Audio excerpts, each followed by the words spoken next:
Alrighty, how's it going, everybody? 1 of 1 back again. It is 6 o'clock, and you guys are looking at a black screen right now because we are in the loading stages for. There we go. Voila. Stationeers on Venus. So. Oh, hey, we just picked up a storm. That's cool. Anyways, yeah. Hi, how's it going? I'm 1 of 1. I play games, and sometimes you guys like to watch, so that's fun. Okay, so in the last episode we did kind of a lot of decorating stuff, I guess. So we put some floors in here, so we have like a little storage room in here. We've got this little like gas room thing here. This thing blew up for some reason, I guess. We should probably replace that. Sure. There we go. Okay, so that would need a flat wall, which I already have. And then that would have to go there, and then we would need a steel plate to go there. Oh, wait, I was supposed to put on the dual whatever thing. Anyways, so yeah, we're just gonna keep on keeping on, I guess. And yeah, I don't know exactly what I'm going to be doing today, but I don't know, we'll figure it out as we go. Alright, so now we have the two-tone, and then we need to color it black, because that just seems like a good color for it. Right, I don't have that in a bag in this playthrough. Okay. I'm kind of used to playing on Vulcan, where I've got, you know, a lot more stuff kind of set up and running.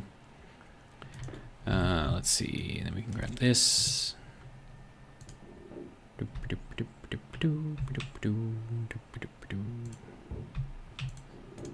There we go. All right. So that is all of that. So I think we're beyond the point of simply surviving, and now we're getting closer to the point of thriving. And by that, I mean, like, we've got a whole lot of stuff going on that's really, really good for us right now. So our oxygen production should be getting fairly good. In fact, we should probably check that. 239 kilopascals. It's probably looking for... Wombat Plays welcome, says, hello from Switzerland to Venus. Well... how's the weather there? We actually just had a storm here, so... I actually think, I think there's a couple of people that watch me from Switzerland, actually. Huh, I don't know. But, yeah, welcome. We're just gonna, I don't know, keep on keeping on. Right, and then we did our advanced furnace in the last one, too, so now we can make the advanced alloys, which is good. We could probably get this running again. Oh, I'm gonna need a better battery system. We should probably work on that. And we could probably put it right in here. I think that would probably be a good place for it. But in order to get that, though, we're gonna have to make some better alloys so I can get the bigger station batteries. And then those, that's not what I wanted to do. Alright, so station battery. Yeah, this thing. Wombat Plays says, it's quite stormy. The Autobahn where my airsoft field is was underwater for an hour or so because it rained really hard. Wow. So Switzerland has an Autobahn too? I know you put it in quotes, so I'm assuming it's similar to it. It's kind of cool. Alright, and then this requires a battery kit large, which requires Electrum's Stellite, my nemesis.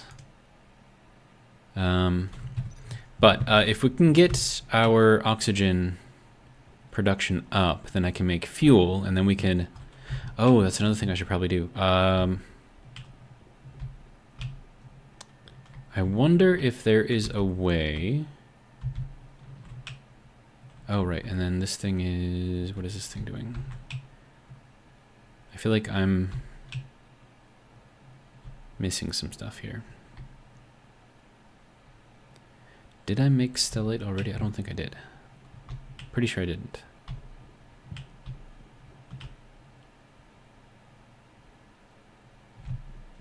Yeah, I'm pretty sure I didn't. Yeah, we've got the basic alloys in there. Basic alloys in there. Yeah, I don't think I made it yet. Okay. Well, I mean, that's fine. Let's see, how are we doing in here? 16.1 megapascals. So I'm going to need a way to empty this thing out as well, or at least just put it somewhere.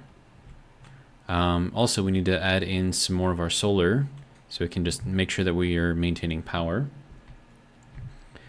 Let's see, power here, like these batteries are fine and everything, it's just there's not enough capacity in them to really, you know, kind of help us out.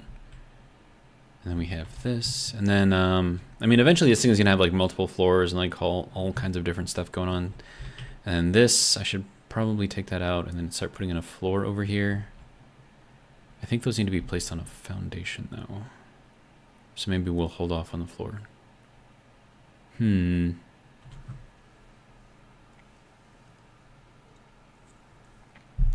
in other news, I finally replaced the light in my little home office here, and so it's actually bright in the room now for a change. It was like really dim. So I have like curtains over the window. There's just like a single window in here, and if I turned the light on and it was daylight out, there was no difference in the light in the room. So the light going through the curtain into the room was the same as the light coming from the actual light, which is insane. But, you know, it's a thing. Okay, so we need to make sure that we are pulling stuff out where we need to be pulling them out. Also, do you need to be on right now?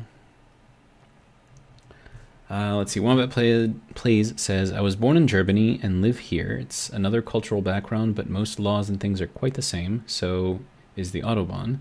Quotes were because the term itself is quite specific. Ah, I see. And then he says, after getting better light in the office, now you improve the Venus base lighting? Yeah, we could do that, I suppose. But I don't know how much... Because, I mean, like, this is also the greenhouse floor, so I don't know how much room I have to really put stuff. Because, like, I need to place, you know, planters and stuff in there, too. It means that I can't place any kind of lights under here. So I will try. Because it is a little dark in here. But I think we need more power. Just that way we can maintain all the lights. I mean, I could put, like, a little light up there and just kind of light up that section there. Maybe throw in light down here. So that way, it's not completely dark. Because right now that's like the only lights in here. It's just those. Well, I suppose, and we have the one in the living area too, but yeah, we could probably work on that a little bit. Okay, so let's do that. Let's see, light. How many of these can I make? A bunch, actually. Let's just do it one at a time for now. And then I could probably work on some more coding, I guess. And let's see, this is probably going to want to go, if we're here, we probably want, not that one. Diode slide, wall light with battery, light round. Yeah, I think that's what we want. Okay, and then that can rotate that way, question mark. And then I'm gonna need some sort of, oh, you know what I could do? I could just run like the battery light and then just print off like a little tiny battery for it. And then I don't have to worry about replacing them until the battery runs out, and I don't have to run cables to them. So I think that would be an excellent idea. Let's see, Math S3E says, or just Math C, I don't know. What's in those yellow suspended tanks over there? That is just a waste product that I need to put somewhere. I don't really have like a good waste tank set up yet, so they're just kind of in there so that way I can keep whatever's in there and then store it later. Let's see, so we want to make a small battery. Battery.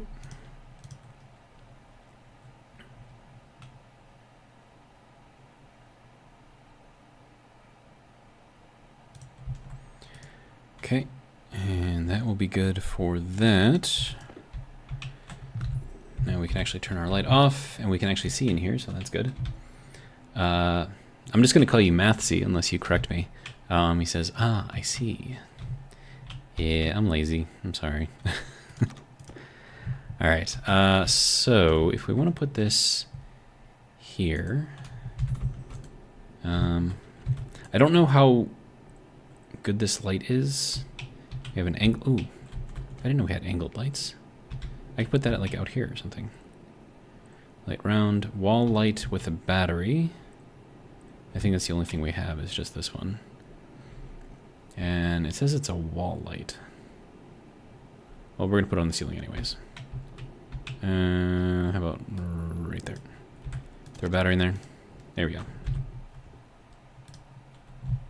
See, easy peasy. Let's see. Wombat Play says, laziness is the path to perfection. You try to get a job done with the least amount of effort. Absolutely. Math says you can call me Math or Math C2. Okay. I will call you Math then. It seems easy enough. All right, so that should light up this area somewhat. I don't know how much power that's using though, so not much. Okay. Now, the other thing that I want to try to do here is to see if I can get this to have a fuel source as well, and then just put like a valve or something to flip between the two.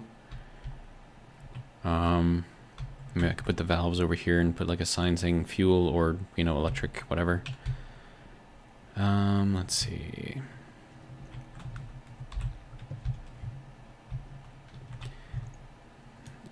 We were at 239 before, we're at 267, okay. So it is going up, so that's good. And then I'm pretty sure I have this set on some sort of coating somewhere, and I don't remember what I had that set to. Or maybe I just don't, and I have it set to... I don't know. But we have lots of ferns here, so that's cool. And it's not quite seeded. Well, some of them are seeded, not all of them, though. All right, and then our potatoes have grown. Our tomatoes are growing. Our soybeans are growing. Good. Potatoes. I could put more of these in here. Also, how is my water doing overall? Because if we're low on water, that's... Oh, we got 26.3 liters. Okay. That's actually a pretty fair amount. I mean, obviously more water is better, but, you know. All right, so, we have some lights. Okay, so over here we have our fuel tank, and this is kind of what we're using to, we have 243 kilopascals in there. So if we wanted to run this all the way over to there, that would be...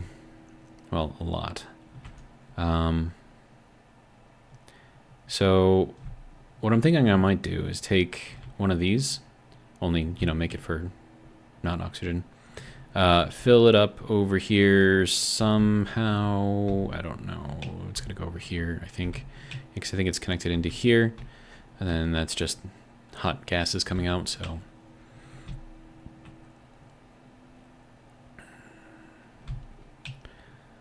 And we don't have like steep stairs like that go to 45. The only stairs we have go at a 22.5, so it takes up 2 blocks. So that kind of makes that a little bit more difficult. I would have to pop the stuff out of here, or I could just pump it into there and just use that. If I put in a Mark II canister, that might actually work. It's not going to be a lot of fuel, but it might be enough to make like stellate or something.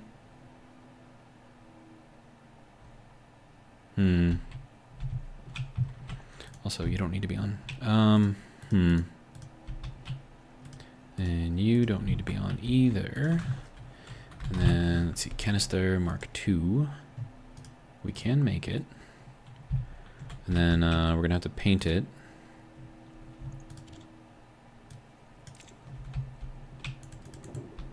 There we go. And then, let's see, throw that back. And then we'll rename it as well, because we can. Confirm. All right. So that'll be our little gas canister for fuel. Now, with the Mark II canisters, we can put in quite a bit more. So let's see. Wait, no, sorry, canister. Canister Mark II.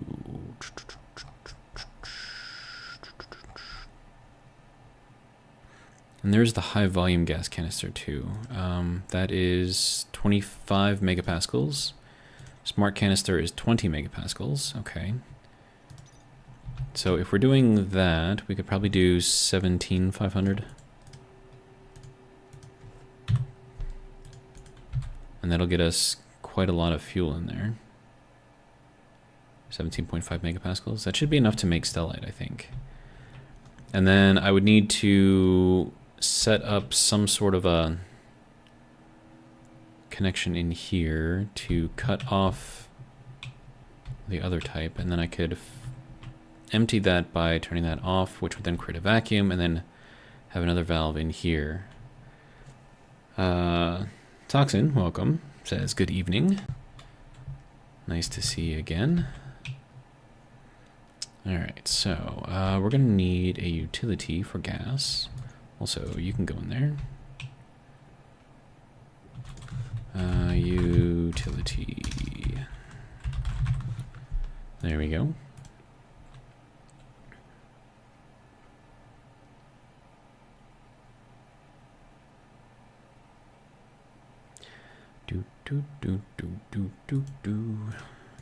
All right. And then I'm going to need a series of valves in here. I'm not exactly sure how I want this to work yet. Wait, what is... Okay, I was looking at that. I thought that was like a new block right there. But I didn't realize I was looking at it from the bottom. Or top or whatever. Okay, so that's interesting. Let's rotate it this way. We have to get that into there somehow. I could put it here. That would kind of move it over a little bit more, which I kind of like the idea of. All right, and then, nope, I need you to open up and put that into there. I also need to drink some water. All right.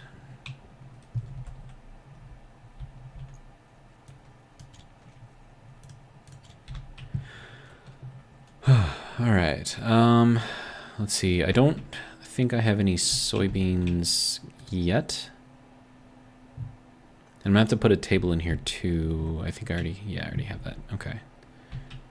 Do I have oil? I have oil up here. Okay. So I can make some, oh, and I already made some. Nice. Okay. Canned goods. These are kind of like my preferred thing. Wait, why am I drinking out of that when I have this? Gartho, welcome, says, oh, hi, how's your posture? It's good right now because we just started, but ask me again in a couple hours and we'll see if it's still okay.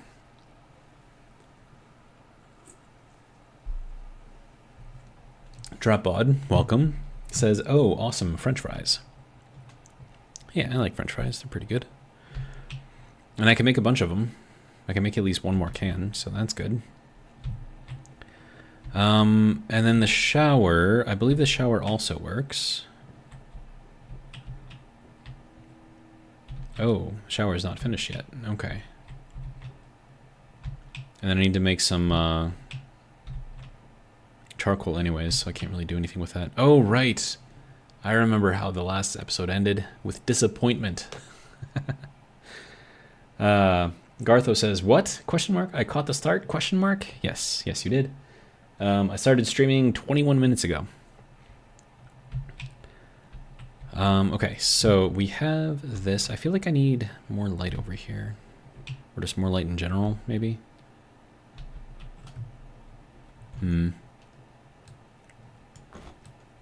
Alright, so I need to finish this. Wait, no. That's... Wait, isn't this finished? Yeah, because that's feeding the new stuff in. That takes the bad gas, or the bad water in, pumps the good water back out, and then puts it back into the system. Yeah, that makes sense. Okay. So I just need charcoal in there. And then we have a functioning shower.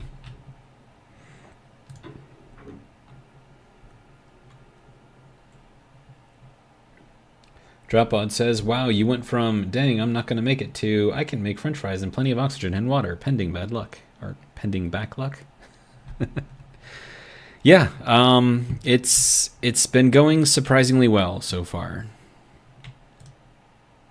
Now I'm going to throw some of this into there. That isn't doing anything with the... Oh, it is going in there. Okay.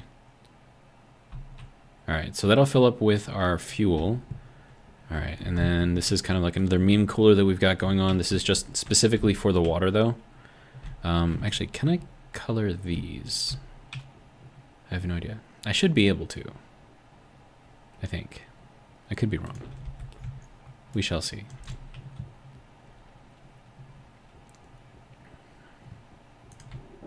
Ha! Yes, we can. Alright, so yeah, we'll color that too. That's already good. Okay, so now this meme cooler right here is set for the water only. And then that meme cooler over there is our general cooling line. So that can go there. All right, now back over to here. I'm gonna need valves at least. I wish I had like a two-way valve where you have one input and then two possible outputs, depending on like how you have it switched. But we're just gonna have to make do with what we can do. I think I'm gonna need two valves because I have to cut the input coming out. So like this is kind of like my heat storage right now, and then we pump that into the room and heat it up, and that's how we heat up the furnace right now.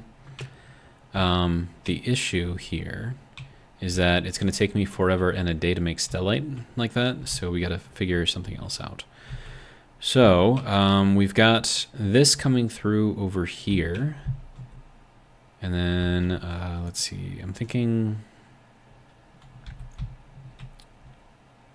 let's see, how do I want to do this?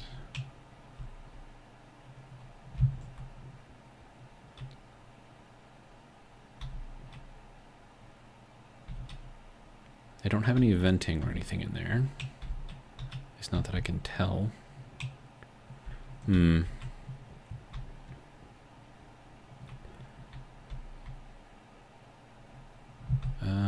What is that?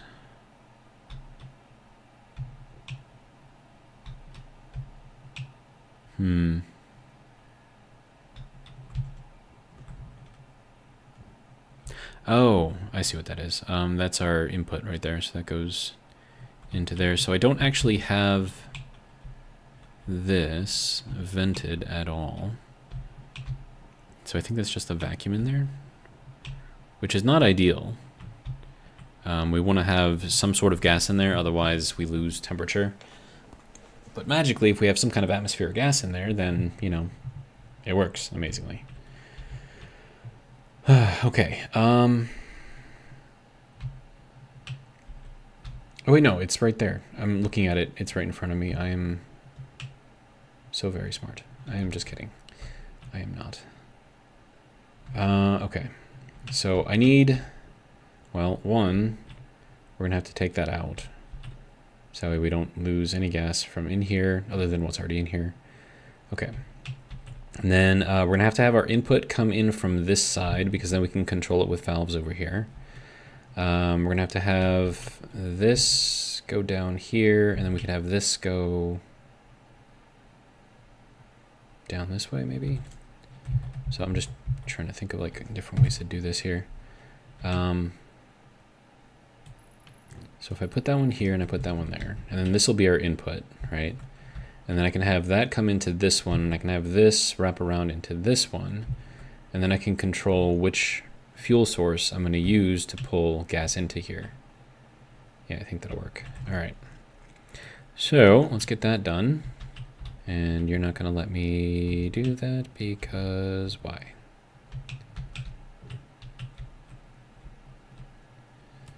Like it's literally sticking out the back, dude. Why can't you let me take it apart?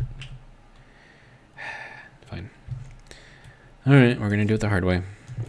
Vent out all of the air. It's a good thing that didn't fall in there. That would have been bad. All right, anyways, so we just vacated a bunch of oxygen in here, so that's great. Not really. I think this would have been easier to just cut it off from down here. Yeah, if I were to just take that piece off. Can I make that a valve? I don't know if I can make that a valve. I don't know, it's fine. Yeah, you can tell by the temperature that it's quite warm. All right, so, sorry, I'm just like running around a lot. All right, so there's our power again. We can turn our light off. Hey, that does not light this up very well at all. Well, can't say we didn't try. All right, I'll need to go with like different lights or put them closer or something. Maybe stick them on the side here, I don't know. We'll figure something out. Yeah, I don't know exactly how that's gonna work. I could run it down through here maybe.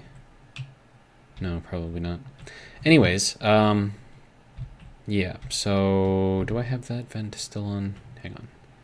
I just gotta make sure this thing is pulling vacuum correctly. Let's see, Wombat Play says, for me, it's early morning, like 1:27 a.m. local time. It is 6:28 p.m. here, local time. Oh, that's what's going on. Okay, so we gotta put our vent on so it actually ventilates the area. All right. Toxin says, same here, just set my alarm and woke up to watch a bit. Aw, that's very nice of you. Just setting an alarm just so you can watch. I'm gonna cry, I think. I'm just kidding. I mean, I might cry, but I will never admit it. All right, so we need to get this into here somehow. Okay, can I... How about here? Can we do something in here?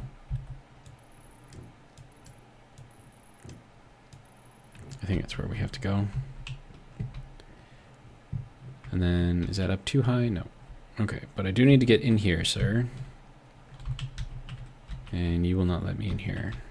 I can't reach. Oh, there we go. No. There we go. Okay. So this is going to be our just regular old electrically heated gas input. And then we have to run this over to here. And this will be just kind of like our... Oh, and then I have to... I need to set this up a little bit differently. Which one of these is the output? Okay, top one is the output. Okay. So these are going to have to be separated. And I'm going to need a one-way valve in here, and then that has to come down.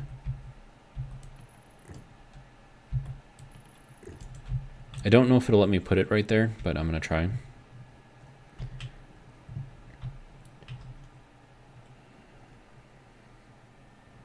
Wombat Plays says, using AM for the US of A viewers.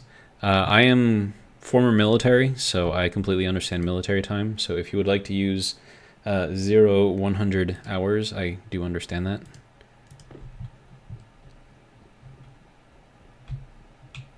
I'm not sure if that's the time method they use over there, but... Alright, can I put this in? One-way valve gas. I cannot. Okay. So now we must get even more creative. Okay, so we'll run this up to the top then instead. Sir, I need the pipe, please, if you don't mind. Thank you. All right.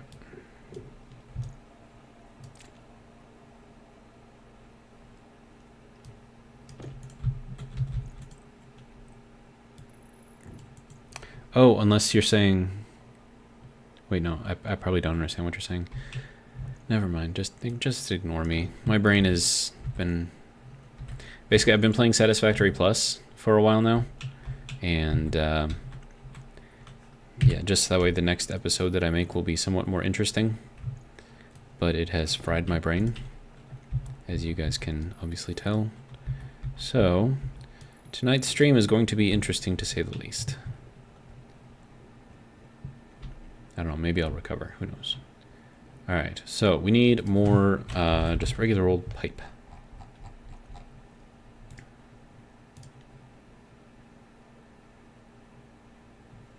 And then I have to put the passive vent back on there. And I don't think it's going to let me, so that'll be fun. We'll have to take apart the front wall just to put it onto the side wall, which is super awesome. We'll go to like 10. There we go. Also, did I start these? I did not. These need to start. Wombat Plate says, well, 24 hours not only military, as you might know, it's universally used in some places. Military Zulu is just UTC, and I am UTC +2 here. Toxin says, if you go mining today, please build the ore tablet. Why would I go mining when I have these?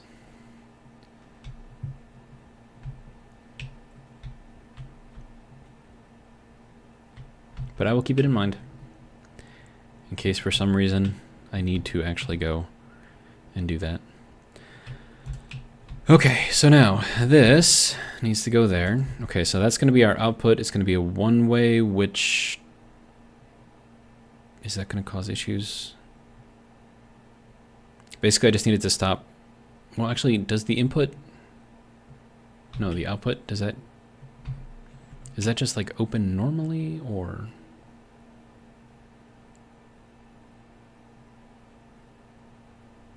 I wonder. So if I... Hold on, let's actually test this first before I go super crazy with all this stuff. So if I were to put just a normal old regular pipe in here.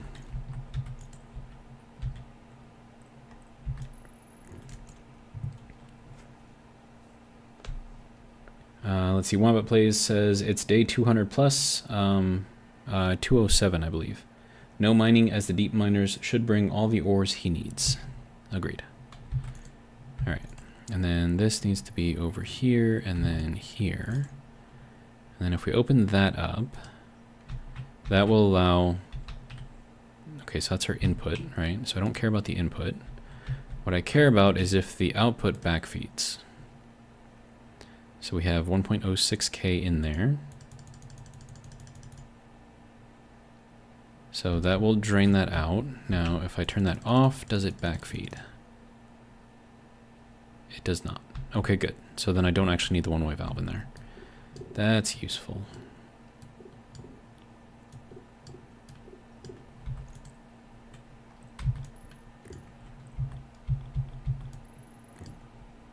And that also cleans this up substantially. So, so that will go down into our little tank down there. So I can still off-gas this, which I'm going to have to do anyways. to make the stellite. And then from here, we go from this, and then this is going to be our fuel intake.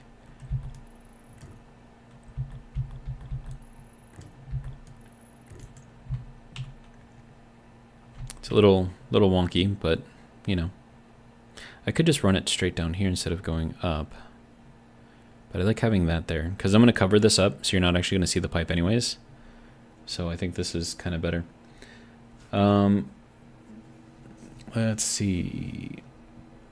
Toxin says he always do if he might need to build a lot of insulated pipes or whatever. Silicon isn't much from deep miners. That is true. That is definitely true. Wombat Plays says, yeah, those valves in the advanced furnace work exactly like turbo volume pumps. Okay, good. That makes me happy. All right. Now, the other thing that I would like to do is to paint all of this orange, because that's going to be where our fuel goes to. And I like color coding things because it makes it easier for me to understand it in the future when I'm trying to debug something. So. And then also the face of this will stick through the wall, so I'll know which one is fuel and which one is not. Which is also useful. Okay, so if we take a look at our fuel over here, oh, we are 17,500. And we still have 42.7 kilopascals in there. All right, good.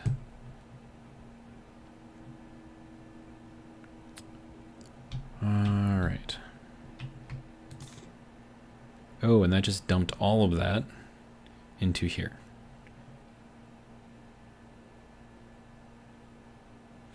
Okay, so this is kind of why I wanted like the two-way valves in here, because if I turn this one on and this one is on too, all of that fuel goes directly into the tank, which is not good. So I need to make absolutely sure that this is turned off before I do anything else. And now, if I run this at the input, and actually let's just keep that going there, that should take out everything that's in this pipe, and that'll run it to a complete vacuum, which means that when we do send our fuel through here, and then of course the fuel is gonna, oh, this should probably be, because I don't want to like overfill this thing, because right now as soon as I open this, it'll equalize pressure from here to here, and then, I mean, how would I even, because I don't want to waste the fuel if I can help it. Let's see. Toxin says, you can throw fuel canisters directly inside the furnace. Waste 5 iron, but hey. That is hilarious, and I don't want to blow up. Because we are playing on hardcore mode, right? So if I die even once, this entire save, the stream, everything is over and this world gets deleted.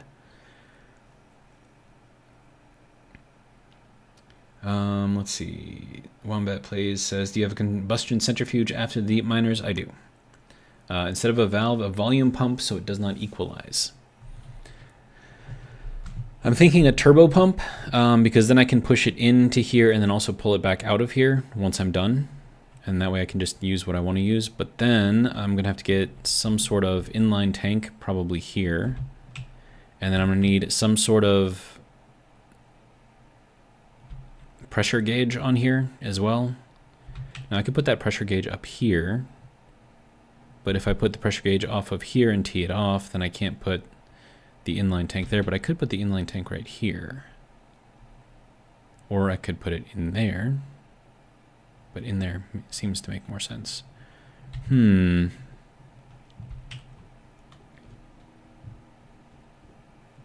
Wombat Play says, and that's why I asked for the combustion centrifuge. The exhaust is quite hot and can power the furnace. Yes, but it's not hot enough for stellite. Now, if I wanted to do anything, what I would do is I would take the gas off of the H2 combustor, because that is hot enough for stellite. But the issue with that is, I mean, the pressure, really. But like if we take a look at this right here, like we're at 1760 degrees, and that's just the exhaust from the combustor.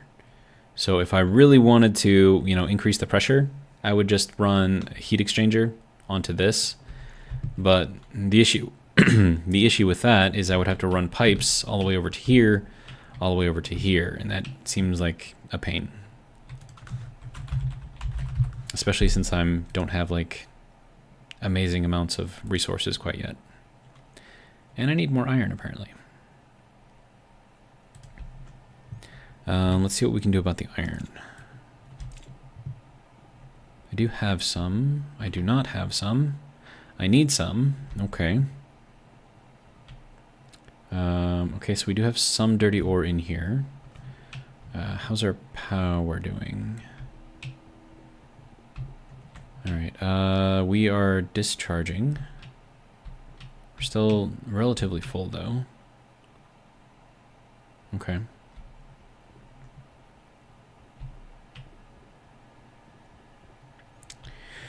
Okay, so there is our inline tank. I'm also going to need a meter. So meter. And I'm also going to need a turbo pump. Unless I already have one. I don't know if I already have one. I probably don't. We'll just put these in here for now. Oh, turbo pump. Do I have one? I do not. Okay.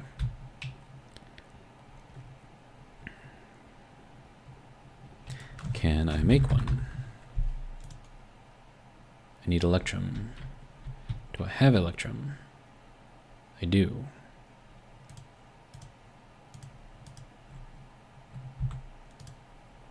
That is not electrum. That is also not electrum. That is also not electrum.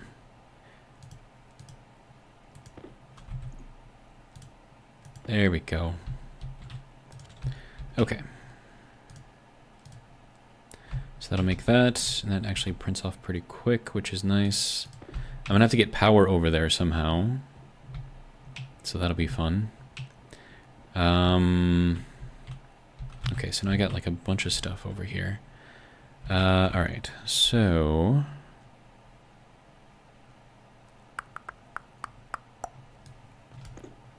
let's take that off. Throw the inline tank in its place. Okay, so that'll allow us a little bit of inline storage. And then, let's see, we're gonna have to go into here and run that up. And there, so that we can, nope, not that. So we can put this onto here, so we can take and make sure that this doesn't overpressurize, because that would be a bad thing. Let's see, and I'm going to take out this pipe at the bottom here. I probably should see if I can put a valve there instead. Not that I'm expecting it to actually work or be useful. Yeah, it's not, I can't place it there even if I wanted to. Okay, but that does cut off the input gas over here, so I can put the passive vent back on there. But in order to do that, I have to take the whole thing apart. Because if I just try to place this in here right now, like it won't let me do it. You have to place it onto a wall. So I have to finish the wall first, but then I can't place it because it'll try to place it on the outside. And you can't rotate it. I mean, I can rotate it that way, but I can't rotate it to the inside. Which is kind of silly, but you know, it is what it is. So what I have to do is take this apart. That was fun. So that way I can place it into here. See if it'll let me, or if the wall itself is going to be in the way. Yeah, the wall itself is going to be in the way. So now I have to take the wall off too.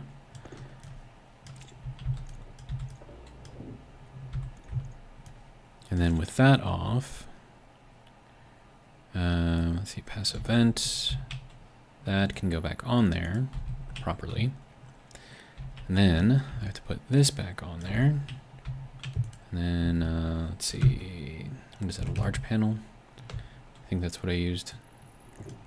All right, I have to get a little piece of steel here.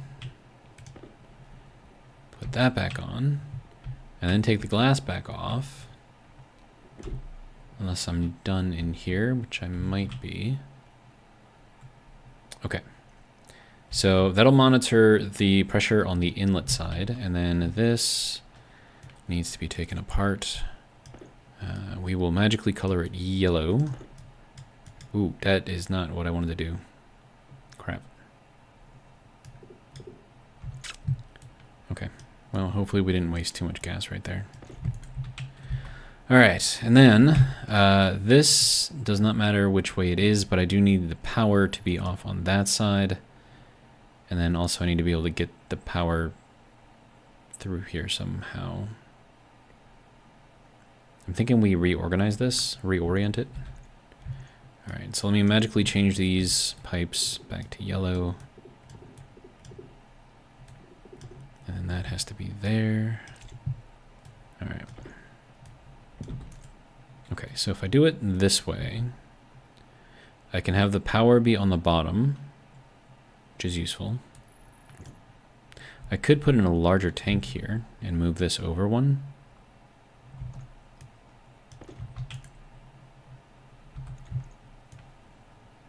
Let's give that a try. Don't go into the furnace, please. Okay, and then... Okay, so that is going to be there.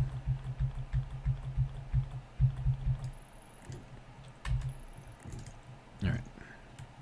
And then we can put this back onto here. Okay, then I can take this out. And I'm going to need to make another pipe utility. Utility. This will allow me to make a large pipe, or a large inline tank.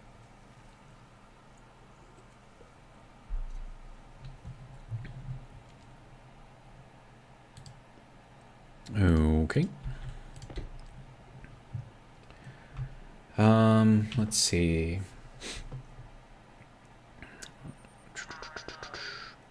Wombat Play says, so many ways to do things, this is what I like in the game. Agreed. And then Toxin says, there's not much moles in normal ones. I've done that many times.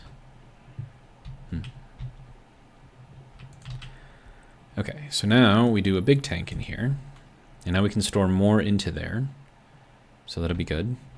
That is just down. Nope, that needs to be out. Okay, so now we have basically a vacuum in here. And now, that should work, except for the fact that I don't have power going to it. So now, let's see if there's anything in the back corner there. I don't think there is, which means I can probably pull off of that heavy-duty line right there, which will be our mains power, which generally we don't want to mess with too much, but for this, I think it'll be fine. So that will go that way, and then up into there. Okay, so that now has power. Okay. And then, let's see, probably paint. Again.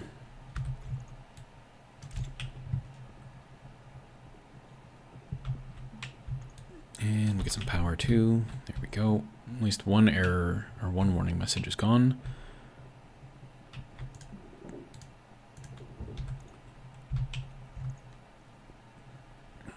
Okay. And we'll put this back. One of these days I'm going to make a backpack for myself, but I think I need astraloy to make that. But then I can put all of the paints in there and then just keep it right there. Then I'll have all the paints on me all the time. Okay, so we have a fair amount of gas. Let's see, Toxin says, remember self-igniting with those uninsulated pipes if there is still fuel inside. Boom.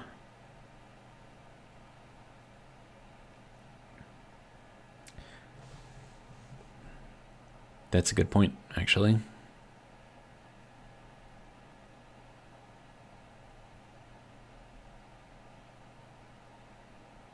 Dang. Okay. Yeah.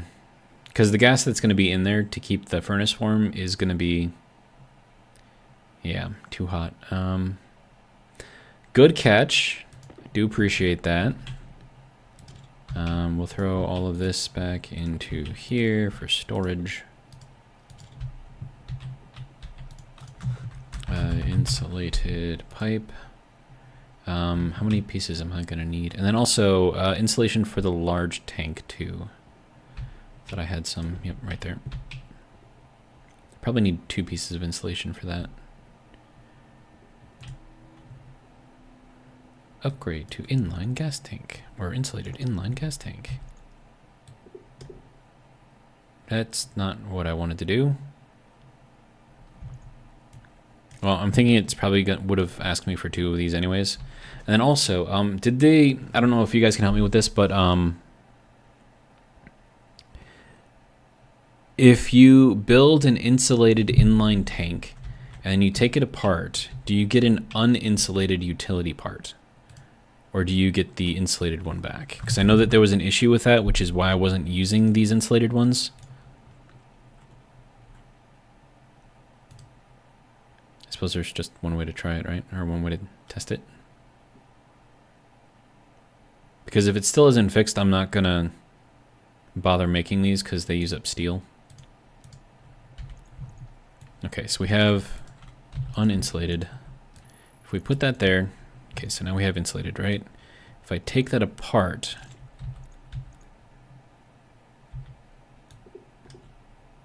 okay, I do get insulated back. Okay, good. They had it for a little while where, like, if you took it apart, it would give you like a regular utility piece back instead of the insulated one. So it's like just a complete waste of, like, you know, materials. All right, so with that, we can now put an insulated tank there. And then I can count up how many pieces I need. All right, so it's going to be 1, 2, 3, 4, 5 insulated pipes. Okay. Insulated pipe. How much silicon do I have? Okay. 1, 2, 3, 4, and 5. All right. Good to go. Wombat Plays says, did not use them yet, cannot say sorry. And then before that, he says, cows are evil law states that it does not work unless painted correctly. I think there's a slight modification to that rule.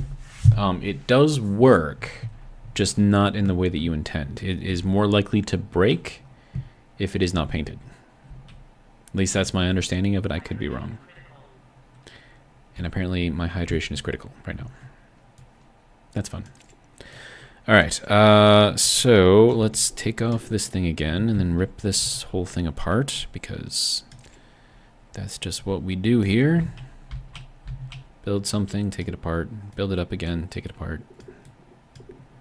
All right, so that can go into there. And I'm gonna need another 2 insulated pipes to do the T outside of here. So that's gonna be fun. Let's see, that can go into there.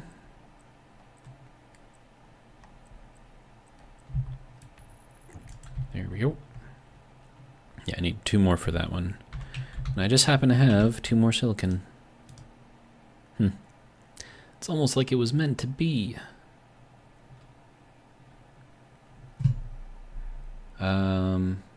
Then let's see. Then Wombat Plays says, did not use them, cannot say. I remember that the same with liquid tanks a long time ago. So if you built insulated liquid and deconstructed, you got uninsulated. And he says 19%, it's fine. Toxin says, Asterix fixed a bug where deconstructing insulated inline gas tanks would return their non-insulated kits. Yes. Thank you for clarifying.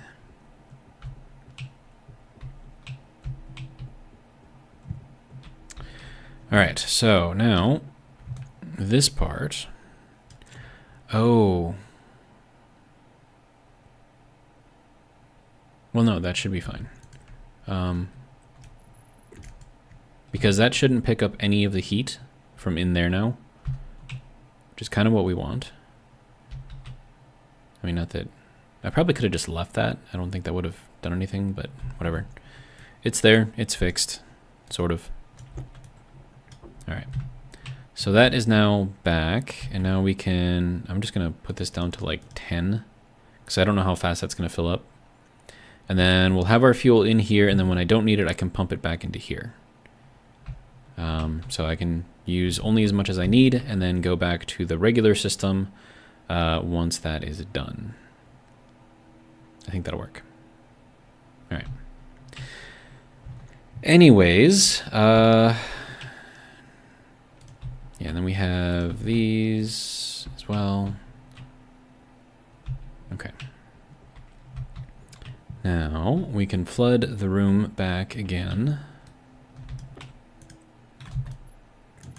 All right. So that should bring that up to 165-ish. Yeah, 150, 165. Okay. And then that is at a temperature of 1,000 degrees, so that will be something. Wombat Plays says, now quick save and test. No can do. This is hardcore. There is no quick saving. If I die, I die. Yes. Wombat just basically repeated what I just said. So, okay. So, stellite. I need... What do I need for stellite? Ingot. I need silver, silicon, and cobalt, and I need twice as much silicon as the silver and the cobalt. Okay. Well, I have cobalt. I have silver. I do not have silicon. All right, and then that is filling up a little bit. So that's good. We can probably get, that's what, assuming that it's filled up to there or there. So that's 200, 350 potentially. Do you have enough fuel? Yeah, you have enough fuel. Okay, and then you are emptied. Okay, good. Here we go. The code that I have in there is one that I wrote myself. And it just starts up the combustion centrifuge based on stress. And as long as they don't change that, it should continue to work. Toxin says, told you it's silicon or tablet. Well, we shall see what we get in here first. Watch, the first one will be silicon. It probably won't be, but it'd be funny if it was. It's iron. Okay.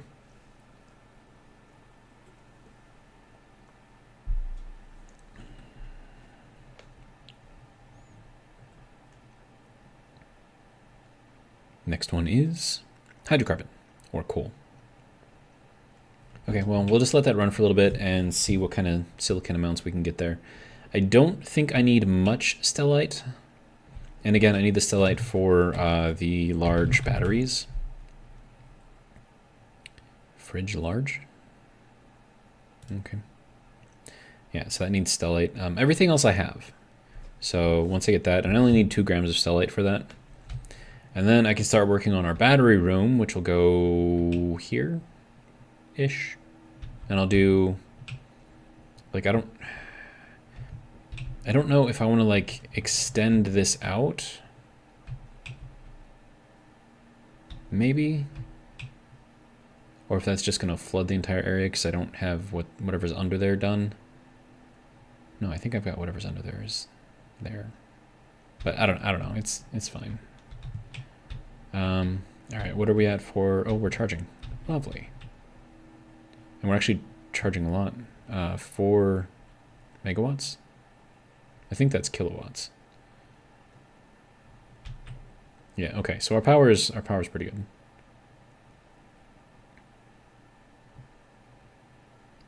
Yeah, we're up to 7.0 megawatts of stored power, so that's good. And if we take a look at that, we are charging 143. How does that work?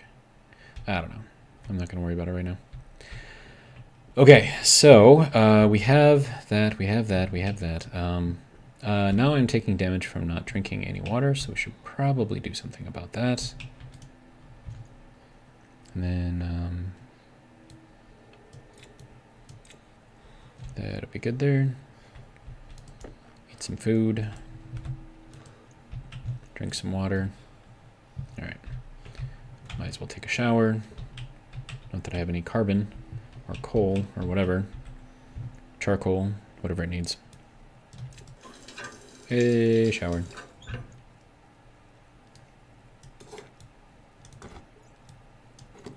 Okay. So now we're good to go. All right, so that's fun. It's a lot nicer to having the shower there because then you can get rid of that annoying warning much quicker, which I like.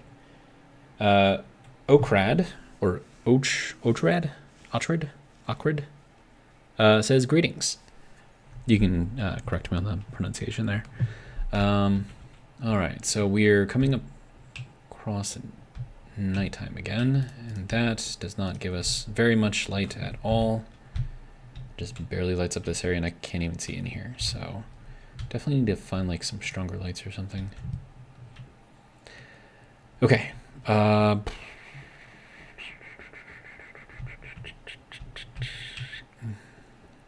are we doing? I'm just walking around like a crazy man right now. All right, so we have 1 silicon just now. And I believe that is thunder. It's storming by me right now. And my neighborhood has overhead lines feeding it and a lot of trees around those overhead lines. So when we get strong winds, the trees like to slap the wires around, which then of course causes a short, which then causes the power to go out. So if I suddenly drop out for whatever reason, it's because I lost power. So just letting you guys know. Okay, so that is all doing a thing. Good. See, I can't really do anything without... Okay, fine. I will make... would that be in the tools or in here? Or scanner. Color? Is this the one you want? I think it's this one. So Electrum. What do you got? That is not Electrum. That is also not Electrum. There we go. That is Electrum. Also, why? Oh, stack size. You need to be much bigger. But actually, maybe this is okay because then I can split up the Electrum between here and the printer, or the electronics printer. So it's 40 and 40. Which I'm okay with. All right, so, or scanner. Because you asked for it, I shall deliver. I'm not saying it's going to be worth anything or if it's going to be any good, but we can just kind of give it a shot.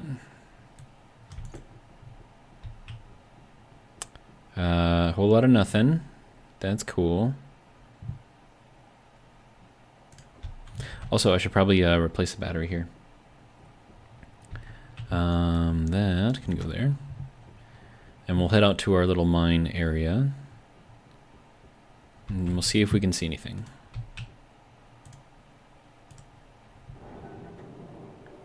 That is a lot of pressure in there. Why is there so much pressure in here?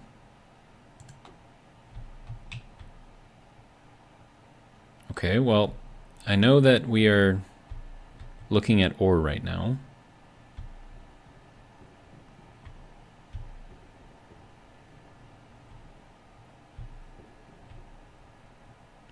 Is there like a... Okay, so purple is coal, but of course we can't actually see it on the ground, so that's useful. Toxin says you want blue. And then Wombat says, well, sensor lenses need Inconel, so the ore scanner is okay. Well, we have some red. Also, this doesn't get held up right. You said you want that I want blue. We have some red purple-ish in there. Some purple-ish.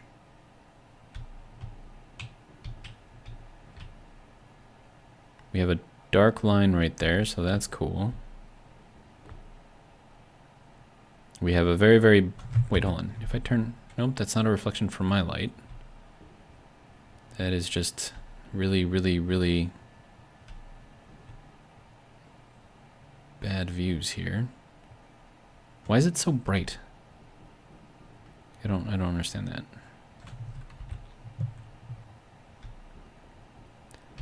So, yeah, this is, we have another dark line here for some reason.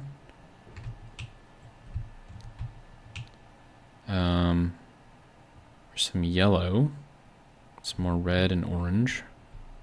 I see nothing in here. Toxin says, why it's so shiny? That's a great question. I don't know. Does it have to be in this hand? No, it's still super shiny. So, I mean, this is not really very useful to me right here. Because I can't even really see anything. Yeah.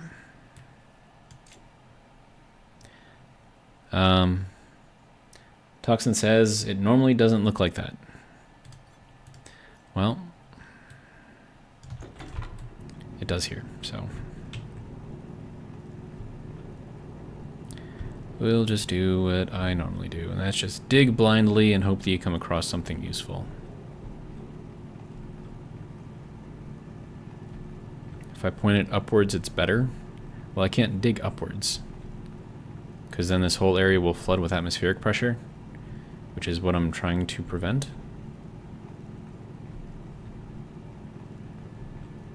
Oh, hey, silicon. Nice.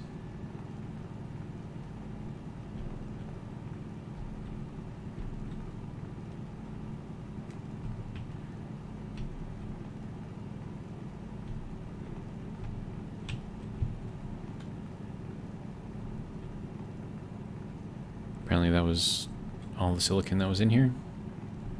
That's fun.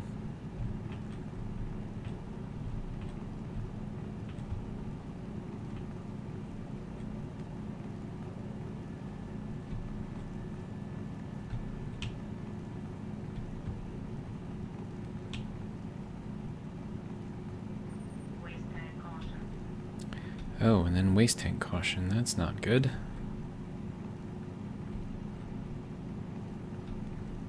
%75% full right now. Okay.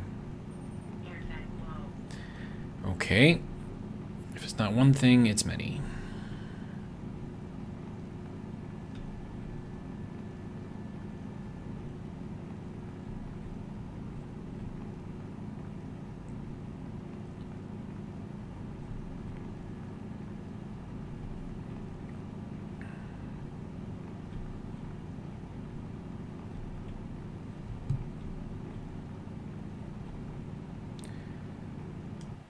Battery warning in 3%. Yep, well, that's usually the way it goes. It's never just one thing. It's everything all at once. Most of the time.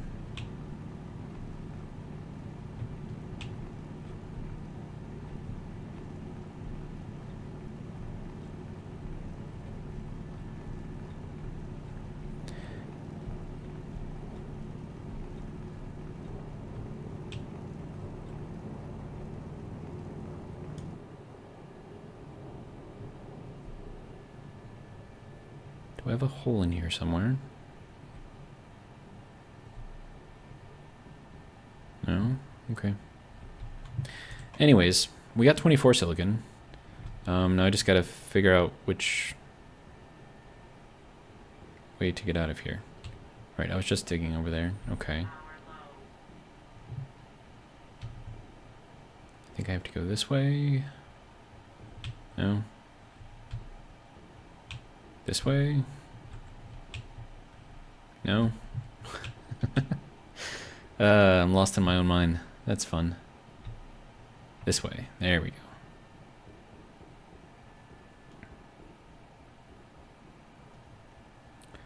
Okrad says, I just checked an ore scanner on Venus. Same thing.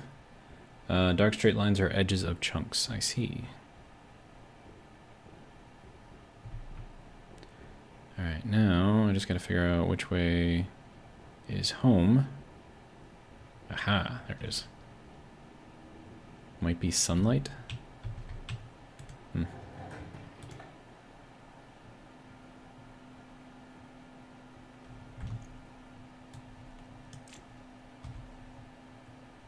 Well, it is sunlight out, so maybe that is what it is. Alright.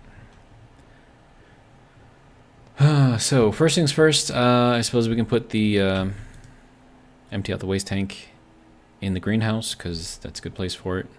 All of the oxygen is going to be pulled out of here anyways, so it'll be fine. Plus, CO2 is good for the plants.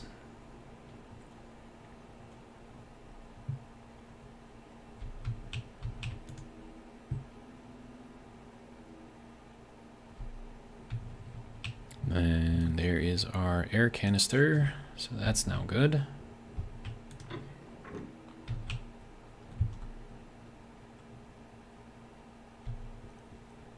And then power. Good to go. Alright, no more warnings. Yay. Alright, how are we doing over here? We have 8 silicon. Okay, we're just going to let that go for a while. That can be filled up quite a ways. That looks like it still has a fair amount of gas left in there, so that's good. Don't think these need to be on. Alright. Now, we are going to attempt my nemesis. And that nemesis being stellite.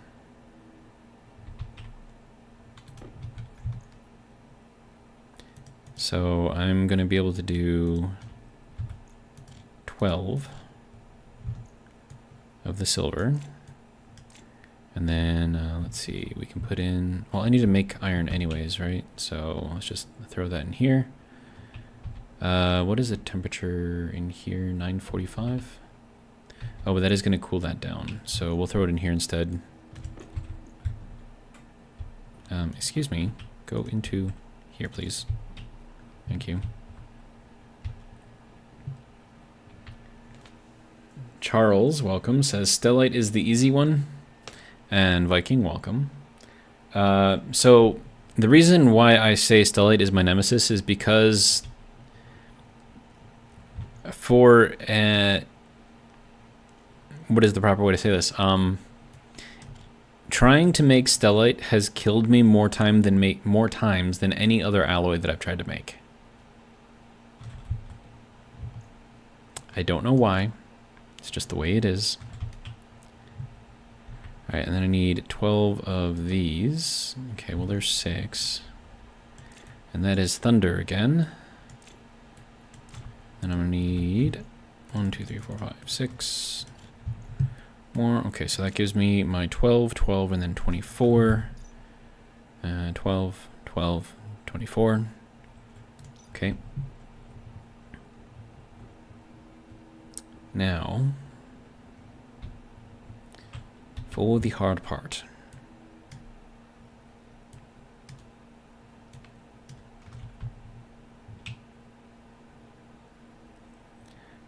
Okay, so that has no temperature in there, so that's why it's not processing at all. Alright, so now we need to prime this thing. So we're going to run it that way. We're only at 10 liters, so we'll see how fast that fills up. Okay, it's... And then you're not taking in anything, are you? No. You're not putting out anything either? Good. Okay. And that just dumped everything into here, apparently. Okay.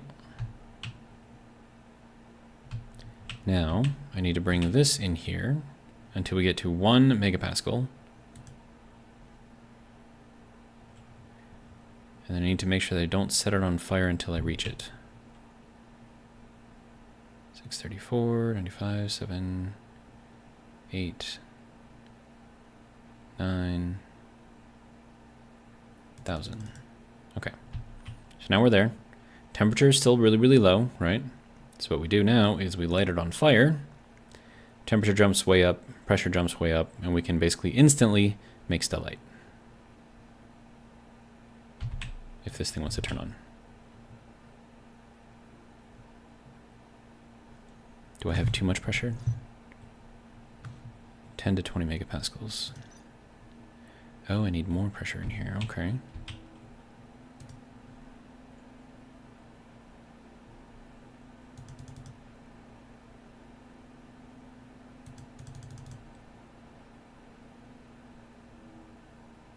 There we go. Stellite.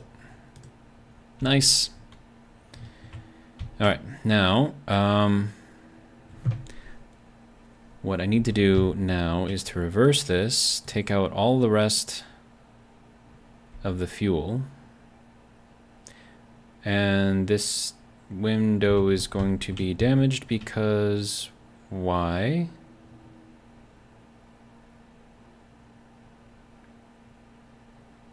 This is not good. Why is that damaged right now?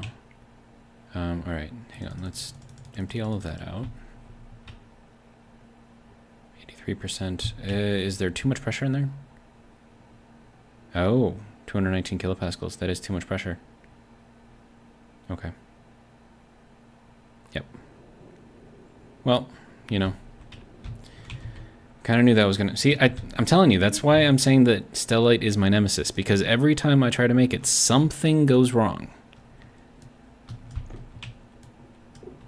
Alright, that'll cut off any gas flow into there. And you are annoying. But we have you made, so that's good.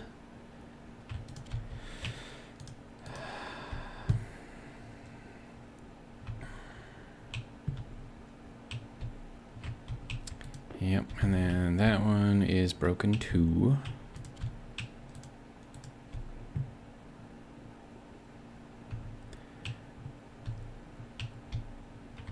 All right.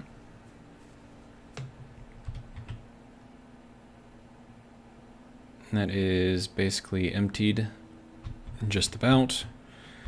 All right.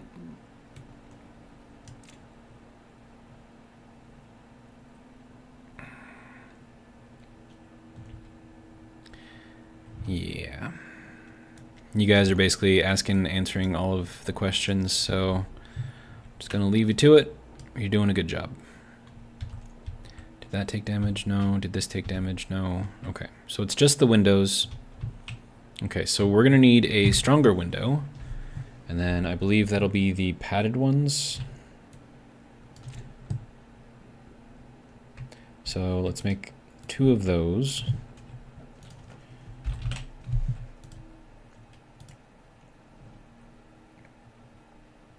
And I think that'll give me protection up to 300. Let's just check though. Padded window, yeah, 300 kilopascals. So we'll give this a try. Maybe they'll be strong enough. I could do stellite windows, but that would be a waste of stellite in my opinion. Let's see. We want to go to. Also, is there a difference between the padded window and padded window thin? No. Okay. So then we're going to go with the thin windows.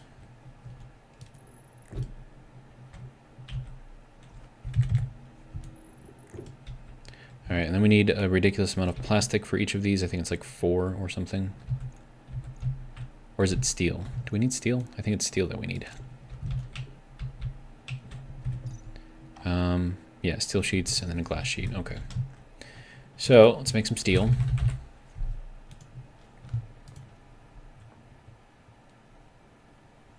Charles says, you have stellite, do reinforced. Yes, I do have stellite, but I don't want to waste the stellite on something that I can take care of with something else.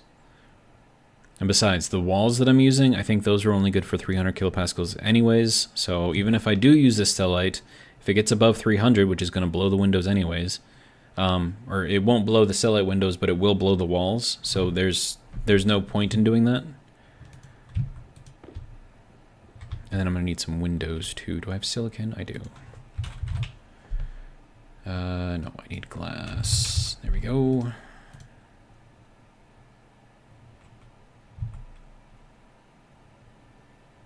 That'll be all of the silicon used.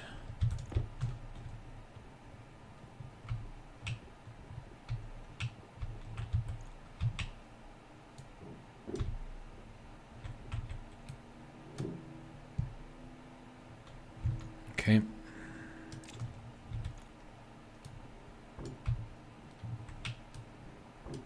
All right, so that should be able to handle up to 300 kilopascals, and then at that point, it's just going to blow out the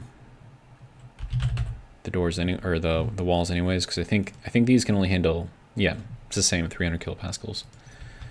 So if I was to use stellate, I would have to have 4 of those all around there, plus 1 on the bottom, for it to not blow.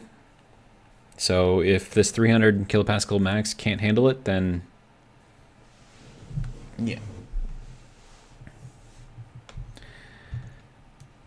And then Wombat wants me to test the ore tablet. Ore scanner color. Is that what it's supposed to look like?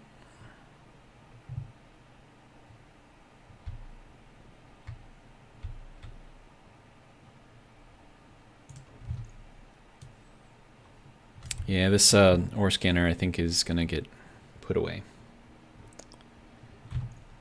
There you go. You can go up there.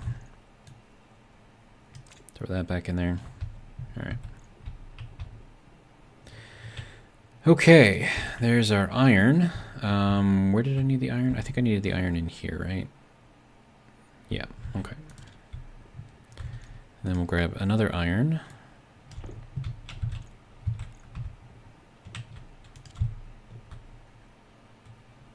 Toxin says, nope, seems bugged.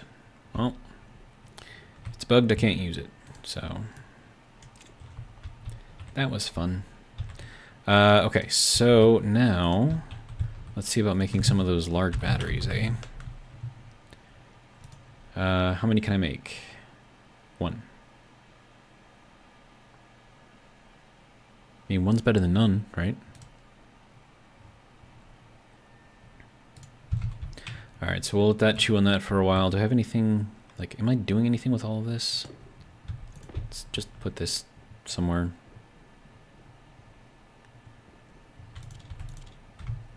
That'll be my shelf of useless things that I have no use for, because they are useless.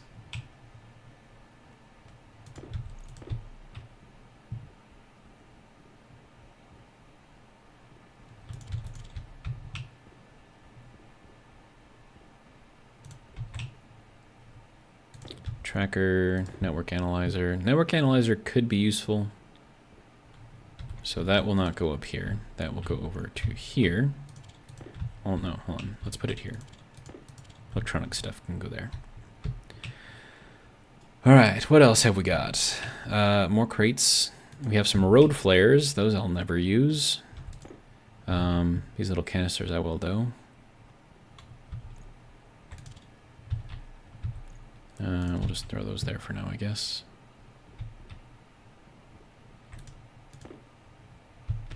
Wombat Place says, wasting shelf space. Toss it into the recycler and get those precious alloys inside the useless stuff. Yeah, I could. Meh. Alright, then we have all of these things.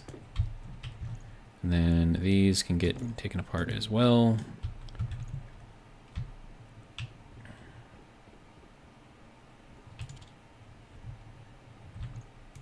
But I want to have, like, this is like a trophy rack right here.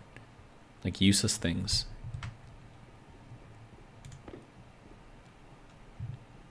All right, now that can go there. Good. How are you doing? 73%. Okay. All right. So what else? We have made our stellite. We have upgraded our little thing there. I could probably put this little thing back. Here we go. That'll get the pressure back up in the room. Yeah, back up to 150. Okay. And now if I decide to leave any gas in there, it should keep it at decent pressure. And then I'm going to need to refill this. So let's go and see if we can... I don't think I'm going to have enough fuel for this, actually. So we'll just leave it in there for now. Yeah, I need to make more fuel. 478 kilopascals here, 5.76 megapascals here. Let's see, 304, 304, that's pretty good. Let's see, what are we doing here? Do I need to make more water? I mean, probably.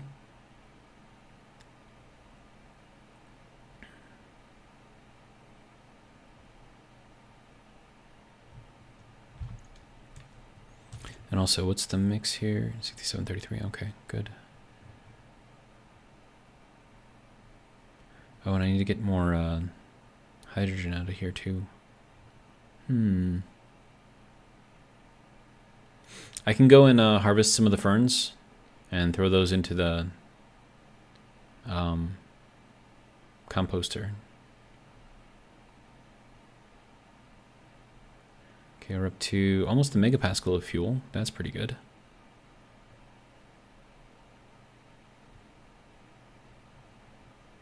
Probably stop it at a megapascal. That'll be pretty good. All right, good to go. And we can let that build up again. With that, we can probably refill that, but I'm not going to worry about that yet. How are we doing here? We have no liters of liquid in here. Okay. Just verifying nothing in there either. Okay. Do I want to make more water? Do I need to make more water? That is the question. Let's go and pick all the ferns. And get some more nitrogen and hydrogen. Okay, so these should all be seeded.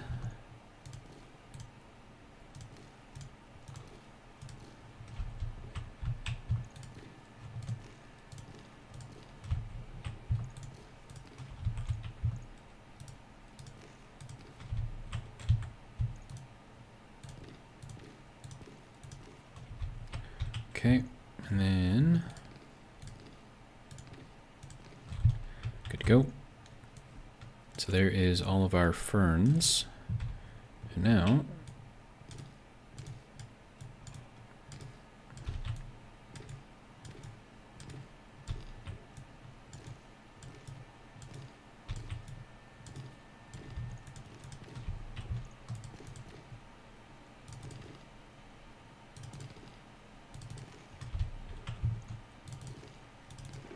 no! It's the only bad thing about doing the alt click is if one of these only has one fern and you double click, expecting there to be two, it'll plant and then you waste a fern. That sucks, man. It's fine.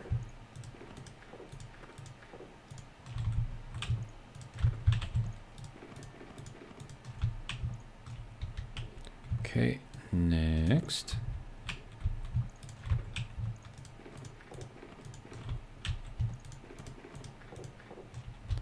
Okay, and we have one seed left over.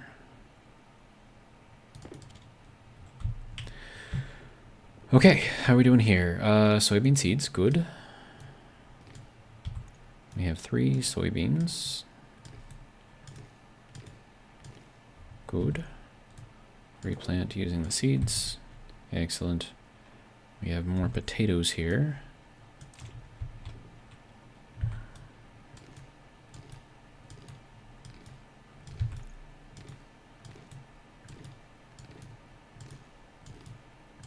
I should have put fertilizer down. Dang it. Oh well, it'll be fine. I don't need fertilizer for the potatoes, but having it for the soybeans would be nice.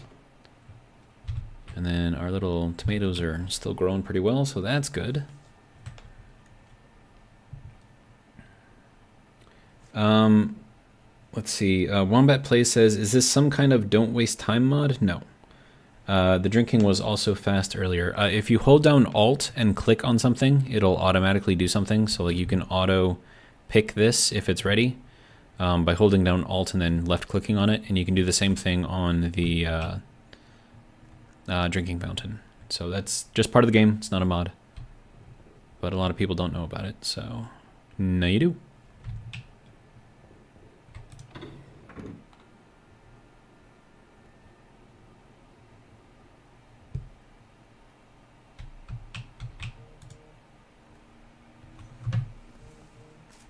Who is sending me messages?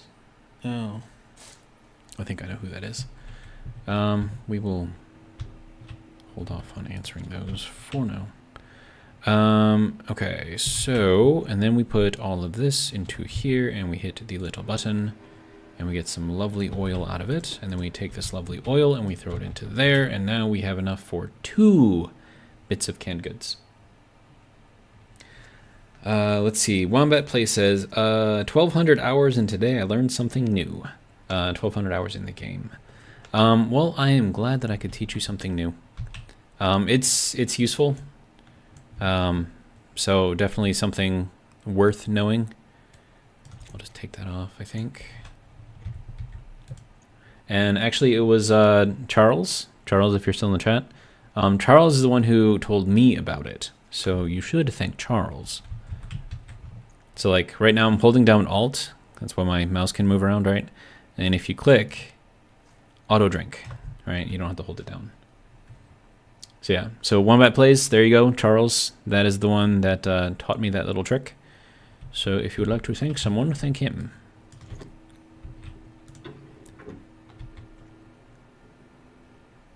Charles doesn't want to make videos though, so he gives me tips and then I use them and then other people tell me that they've never heard of it before, so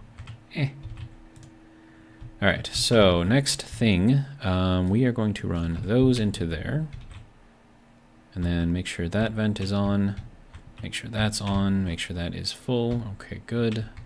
All right, and we can do that. Close that, and then that is our little composting room. And then that'll shove all of that into one of these 2 tanks when it's ready. 2.58 megapascals, and we still have a fair amount of nitrogen in here too, if I ever want to use that for something. Okay, and then power. Here we go. Toxin, or hold on. Wombat Plays says, thanks, Charles. And then Toxin says, by the way, did you find a way to manipulate strings? I was in the same situation and ended up using stacks for my harvest, seed request, and so on. I have not, at least not yet. And then if you guys are wondering what Toxin is talking about, he's referring to my Vulcan playthrough. I don't know if that was today's episode, but I was trying to make my own code, I guess, for the Harveys. And what I wanted to do was to find some way to programmatically manipulate strings. So a string is just like a text value, right? But the thing is, those strings represent the names of things.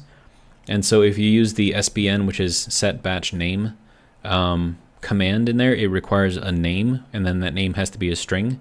So if I could manipulate the string and tie that to a counter or something like that, so with like the first part of the string would be like potato or something, and then I could have the counter be an integer that goes like 1 through 10 or something like that and just constantly counts through everything.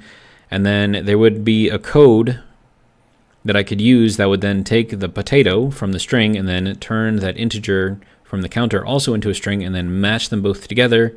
And then you end up with a string called potato1, which would then be the name of the Harvey that I want to address and do something to.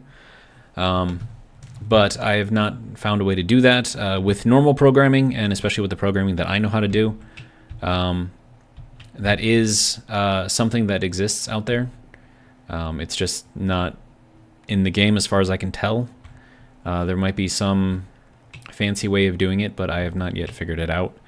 If I could do a subroutine where you could assign values to the subroutine and then recall those values later, or have the subroutine set a value and then set that value back into your original coding, which is another thing that you can do with normal programming, that would also be useful for making the Harvey thing work, but again, can't do it. And I think, was there like a truncate or something like that? I thought there was a truncate. I'd have to look at the actual coding. I think there was a truncate where you could like remove ends of values or something like that, and but I think that's just to take things off. I don't know if that would actually work. Let's see. Wombat Play says, oof, in quote real unquote assembler I would know how to do it, but I don't think Stationeers MIPS does implement this yet. Maybe the new stack things could do it if the Harveys have this feature. I still don't understand really how the stack works. I don't even know if it's going to be. Yeah, it's not in here. Oh, was that just lightning outside? No. Hopefully we're going to be okay. Yep, and there's the thunder. Oh, that is big thunder. And it's still going. What the? That was a 12-second thunder, dude.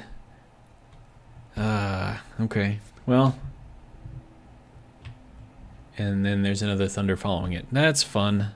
So again, if the stream cuts out, it's because my power is knocked out or the internet is knocked out. One of the two.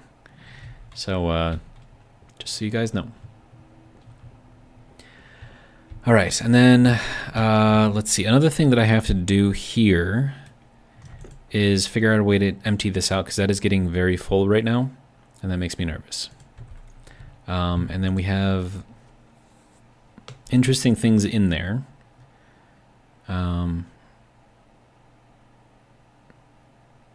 It's mostly CO2 and pollutant. It's also really, really hot. I would need a way to either vent it, and then I don't know if there's anything in there that I need to keep particularly. Wombat Play says, as long as it's thunder and not gas station a block away exploded. Well, I am lucky in that I live kind of sort of in the middle of nowhere, and so there actually isn't a gas station unless you want to drive for a good 4 or 5 minutes. So I should be okay. And then we have all of this lovely fertilizer coming out of here, which means that we should also be building up. Yeah, so we're up to 3.1 megapascals of hydrogen again, so that's good.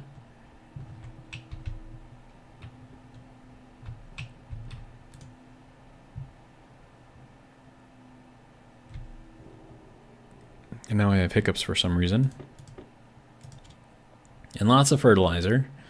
I should. Oh, hey, our first tomatoes. Nice. And I did manage to put some fertilizer in there, right? But the problem is, like, you can't apply fertilizer to a plant that's already planted. And I think that is a shortcoming of this game. Like, I can't actually put that in there. Because if it was, like, real life and a normal plant, yes, you could absolutely put fertilizer around a plant that's already been planted. And the problem that brings up with tomatoes is, like, you don't actually pull them out all the way. They just continually, like, refruit. So, like, once this little bit of fertilizer runs out, I mean, that's it, unless I decide to replant them completely. And then that takes, like, it would have to go through, like, all 4 stages of growth rather than just, like, 1 stage if you just, you know, pick the tomatoes. So, I don't know. But we're going to wait for those to go to seed because I need the seeds. And then we're going to take a shower, I guess.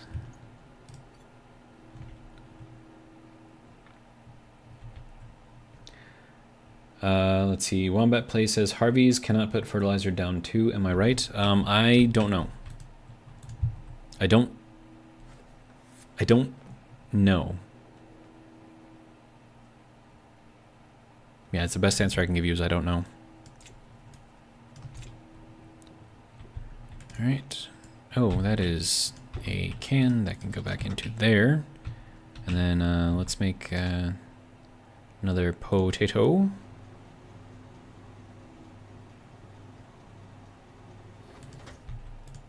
Take that potato, throw it into there. Turn this thing on, make another thing of fries. And the good thing about the canned goods, which is why I like them over like the better foods, is they never go bad. All right, like I could leave that there for like 50 in-game days, come back, and it'll still be just as full as it was before. No issues.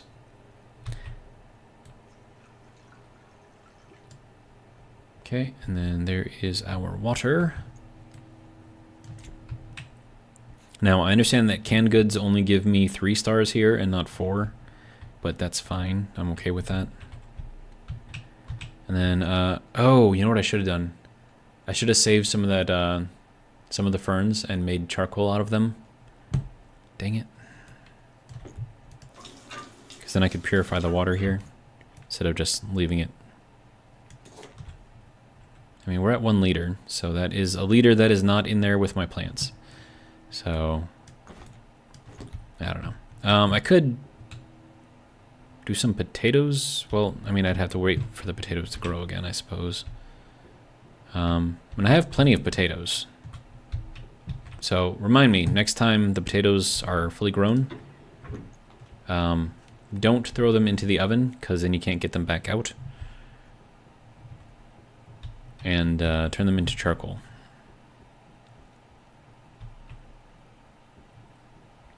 And we have our large battery. Excellent. Now, does that need... oh, that does not need to be on a foundation. Excellent. All right. So we're going to get some flat walls. We're going to make a nice little floor for us. I think 6. And then we'll make a bunch of these large batteries as we are able to.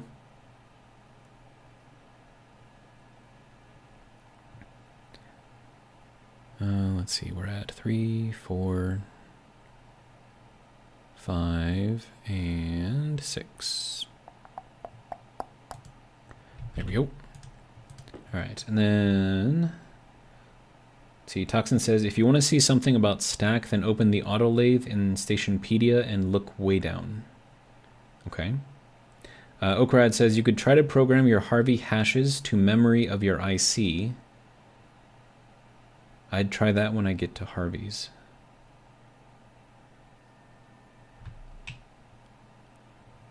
Actually, that could work. Wait, no. I don't know if that'll work.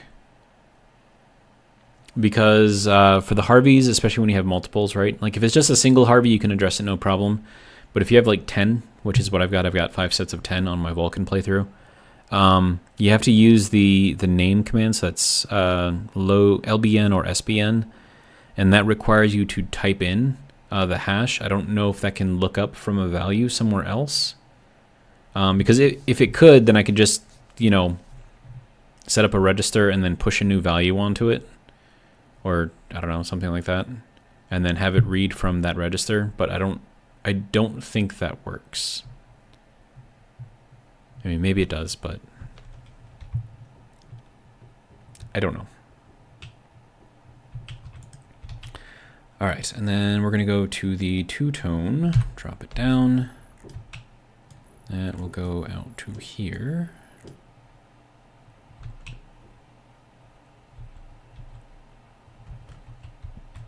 Okay, work with me here. All right, and then we can take down this guy here and then put it up elsewhere. Of course, a hand drill, okay. And then that can go there instead. Okay, then I need some steel to finish these off. And then this will also allow me to run all of the cabling underneath, which will allow me to access it from under here, which is nice. But I need more steel. So, steel. There we go.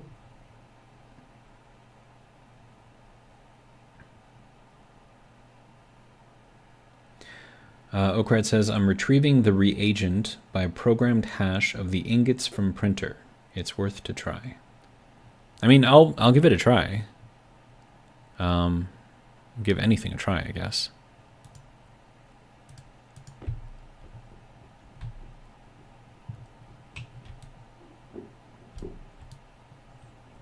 And there might be some clever way of doing it that I'm just not smart enough to figure out. It's always possible too. All right, and then I need to get my charge line, which is up there, down to here. Which means I'm probably gonna have to move that out of the way, or do something. Or I could run it under here, because I think it is kind of under there already. And then have that run under. That could work. And then we'll put that into the corner. And then I think we need like welding, and then what is it, like electronic parts or something like that. Wombat Plays says, may I ask what the original issue for that string manipulation is? Sorry, I did not see that video yet.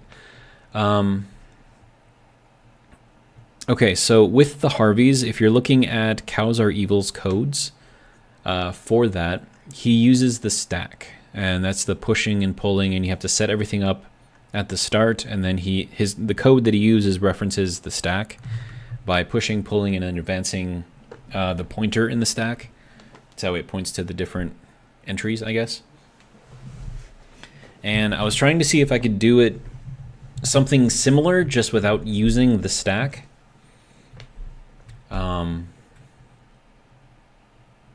And like if it was like the programming language that I know is Visual Basic, and I use that with Microsoft Access, so I'm quite proficient in that, if I do say so myself. So I know how I would program it in that language, and it would be relatively easy to do.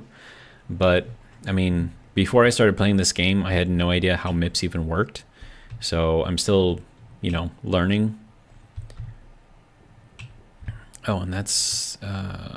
okay, so we have that running down there. I could run it over this way and then up, maybe. Sorry, talking to myself. Yeah, so... I was seeing if I could figure out a way to either run a counter, like have it go like 1 through 10, right? And counters you can set up in MIPS, that's no problem. And then what I wanted to do is to reference each Harvey tray, hydroponics tray set with the counter instead of the stack. Yeah.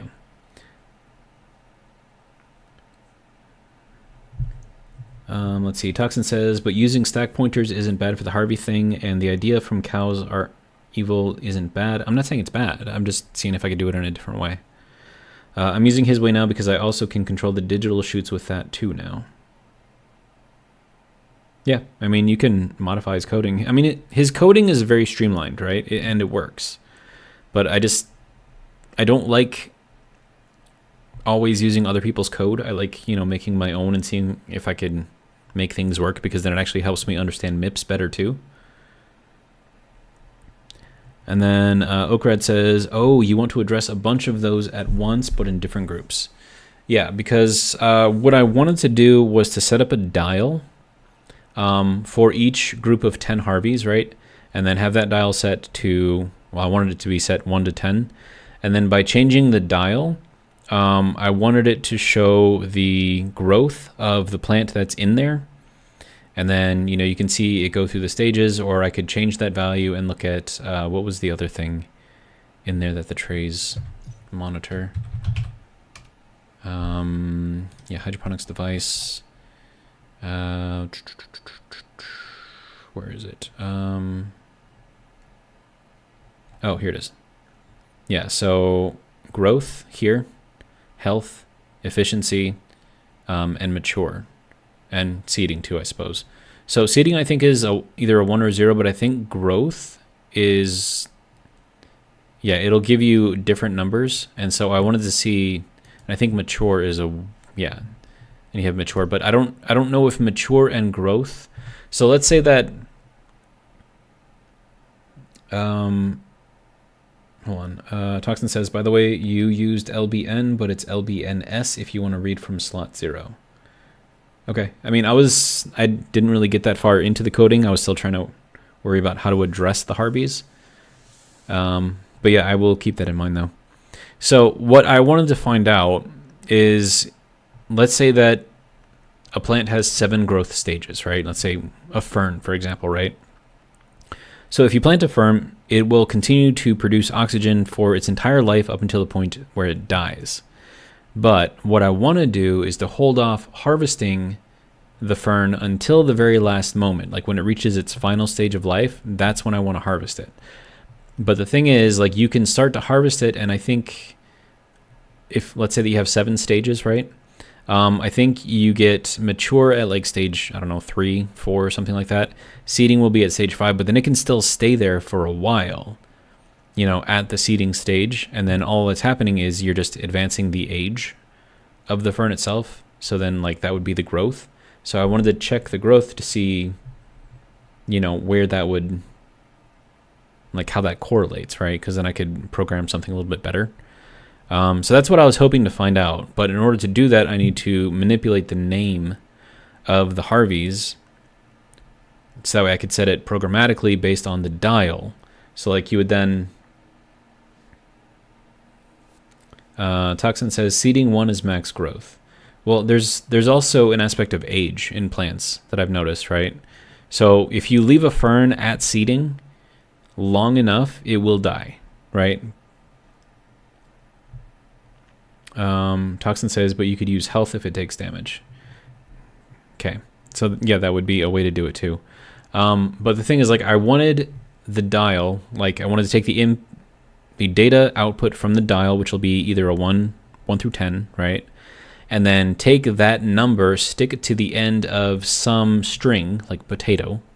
So that way you end up with potato 1, potato 2, potato 3, and then that string, the new string with the, you know, identifier at the end, the integer, would then be the name that you would use for the hash command. So that way you could actually read off of that particular Harvey based on what you have selected in the dial, right? But in order to do that, I need to find some way to mash the dial integer value to the end of a string and then use that modified string in the hash command. So that way the SBNS, LBNS, whatever, knows what to read. So, I mean, otherwise it's just going to read, you know, whatever the first one is. So that's... Yeah, so Wombat Plays says the hash command Harvey plus dial number is not possible. Yeah, I tried it. It didn't work. As hash is not really runtime. But I need to figure out a way to modify the addressing for the name command, whether it's load or set, based on the dial, right? So that's what I need to figure out. Now, if I could figure out how the LBNS or SBNS, whatever, changes that string into an integer and then modify that integer based on what it should do, I might be able to do that, but I have no idea how MIPS does that. So if there was like an explanation on how to do that, then I could, you know, cobble something together that would actually work.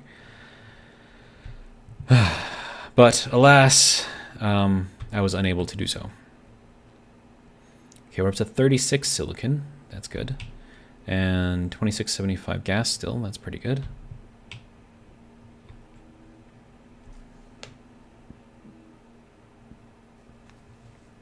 Wombat Play says, I've seen some video where someone used hash collision, I've never heard of that term before, to be able to increment and decrement hash values. And the devices had names according to that hash value. So whatever that is, that seems like something that I would want for my setup. But I don't know how to do that, so I might have to do some research. Alright, so we're going to make a couple of electronic parts, finish off those batteries. There's one. That'll be the second one. Wombat says it's an old video where someone used lights without putting them on a pin. Oh, okay, so that was probably before they introduced the hash command, right? Because that would have been the only way to do it. Yeah. Yeah, the name command, that's what I meant. Is that, is that this? No. Screwdriver, that's what it was. Okay. All right, so there is our lovely large battery. And now I need to get power into here, specifically charged power. So that needs to be green, which means I need to paint it, which means I probably need to make some more heavy wire or cable, whatever you want to call it. And we'll throw in that. If I had my suit open, there we go.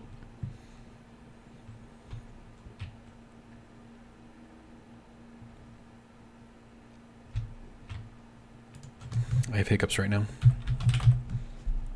I don't know if it's like because I'm talking so much that it gives me hiccups, but it's like every time I stream, like I get hiccups. And like the rest of the day, I'm fine, but it's only like when I'm streaming. It's very strange.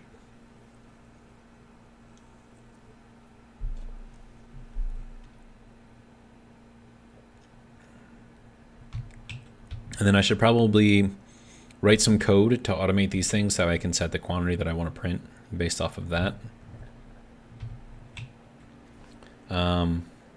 I've done that before, so that's good. That's something I know how to do. And I still got to take care of these things, and I still have to figure out some way to get rid of all of the stuff in here, because that will blow eventually. I could just vent it outside, but that feels like it would be such a waste. And I probably could just run pipe straight up out of here. Yeah, because it's already right there. So I would literally just need to run it up the rest of the way. Put a little valve up there so that way it empties out or something.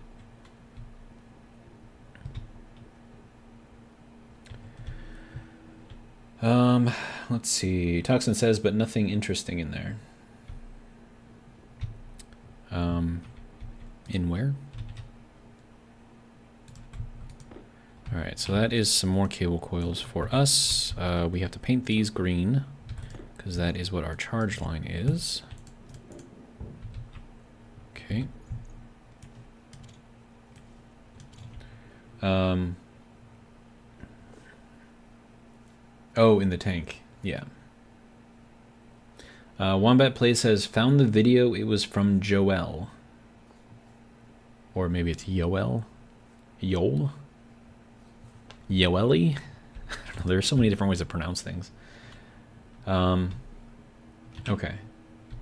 I will do my best to remember that. And then look it up later. Alright. Now this needs to go into here somehow. This should be at a vacuum in here, so I should be able to take this off with no issues. Okay, and then I have to run, let's see, the green line out to here, the wire snippers.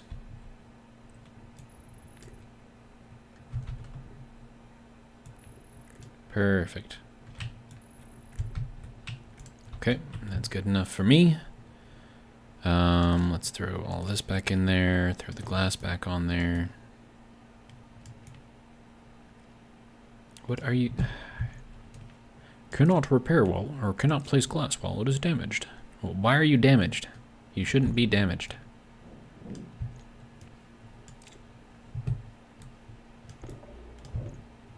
I mean, this thing is like staying at a vacuum. Like, there should be 0 damage there. Whatever, it's fine. Alright. Anyways. Let's see. Toxin says, passive vent valve. You directly on top of the vent you want to open. Could be fun. If you want me to die, maybe.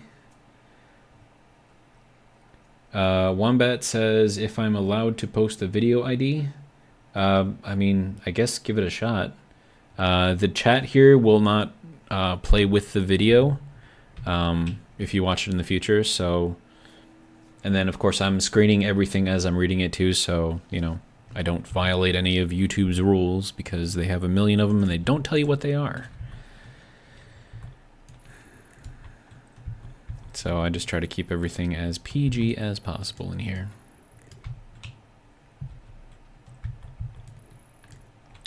Alright, so this should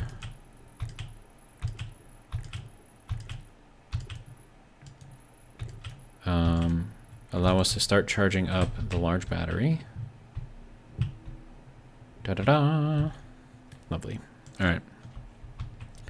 And then from here, we can start making different circuits. Like this battery could run like here, and then I could split this off into something else and have that run, I don't know, like all of the piping and stuff down here. So that way I can, you know, basically split up the circuits a little bit better. Let's see. Demonworks, welcome, says they can't tell you the rules. They change every 10 minutes. Agreed. And plus, I don't even think it's humans that are, you know, checking the videos. I think it's all done by computer. And then if there's a problem, oh, we'll get some human to look at it. Yeah. All right. I was just watching Mixer Plays or MXR Plays. I don't know if you guys are familiar with that channel, but yeah, they're running into some issues. Okay, so let's see. I needed what, 4? Yeah, 1, 2, no, 3. Okay, let's make 3 rails. Do I have any extra rails? Nope. That's a hopper. Iron sheets, iron frames, iron walls, some cladding. I do not have any rails. Okay.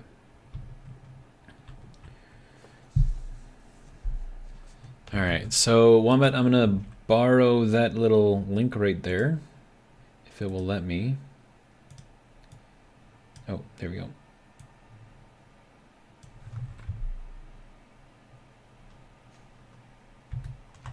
And then let's type it into here. Slash. And we'll see how that goes. Okay. Good. Pause. All right, good. Holy crap, dude. He has a lot of stuff on there. Sequential device addressing using rainbow tables. Huh. Yeah, I will definitely give that a watch. All right, now back over to here. Okay, so the link did work. Thank you for that.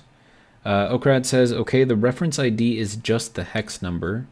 That could be incremented, just checked on the lights. Okay. Oh. Wait. Hold on.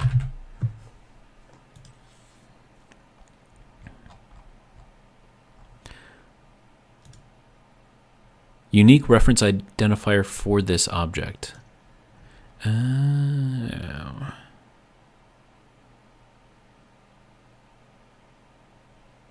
Yeah, that could work. Huh. I'll definitely have to look into that. Because, I mean, if that's... Yeah, like, if that's just modifying the hex... And then also, it kind of depends on, like, do I have, like, multiples of the same thing? Yeah, like this, right? So if I take this and I throw in... Oh, I don't have the other cartridge in here. Okrad says, but then you'd have to build all of your Harveys in one go. That depends. What is this? That's not... No, this is the network analyzer. I don't think that's what I need, though. I think I need the other cartridge thing. Hang on. Guys have... Okay, advanced airlock. Nope, that's not it. Cartridge configuration, that's what I need. Make just one of those. I should probably make myself an advanced tablet as well. Tablet, can I actually make the advanced one? I can. Okay, sweet. So we'll make that. All right, so configuration. Right, so will this show me the reference ID? Yes, okay, so $C49D, and then this one is $B734. Huh. So is the reference ID a sequential thing that the game sets to reference each individual thing regardless of what type it is?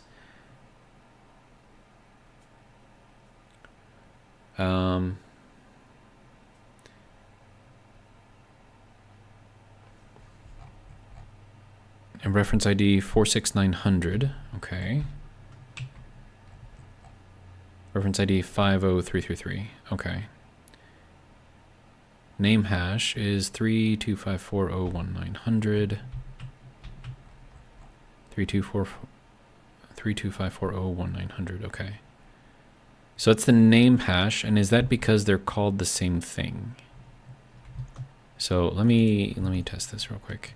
So if I were to rename this to Deep Miner 1 and rename this to Deep Miner 2, let's see how that changes. Okay, now the name hash is completely different. So 673.101.779. And that one now has a negative number. Okay, so that's not something that we can control. Dang it. I was hoping it'd be something like actually useful. Like you'd have like the first, I don't know, 4 or 5 numbers be the same, and then like it's just like the last 1 or 2 that would change, but apparently not.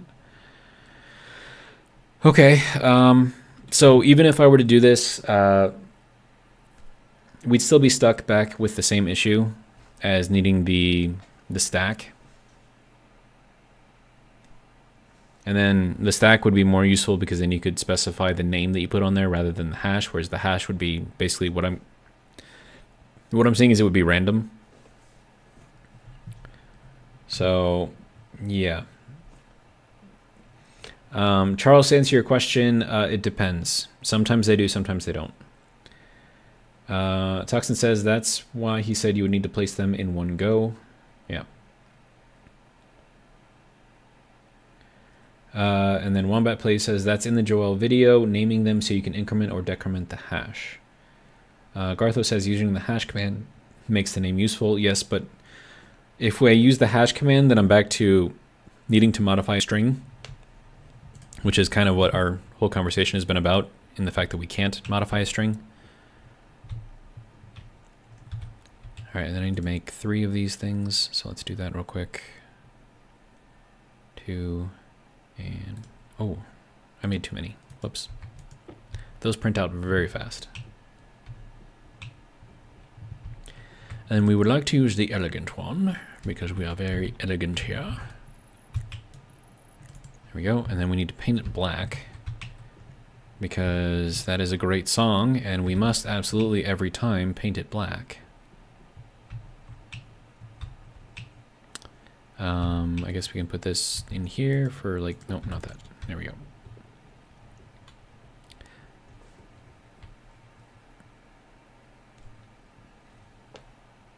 And then there's a song, I forget who sung it, but it was a remix of Paint It Black, or like a cover, I guess.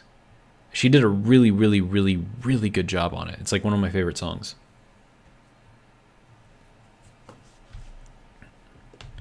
And then you did not put this into, oh, how many are you making? You're not making multiples, are you? No? Okay, good. Why didn't you go into here then? It's confusing. All right, anyways, so for here, we can take our configuration cartridge. We can also take in our atmospheric analyzer cartridge. We can take this over here, and this will be our new one. And then this one, I can put in the plant reader thing. So we'll put this one in here for now.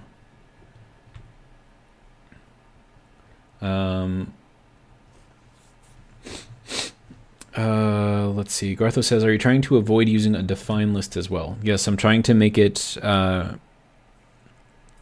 So, quick way. I want to set up a dial, 1 to 10, read from the dial to get a number, take that number, put it at the end of a defined string like potato.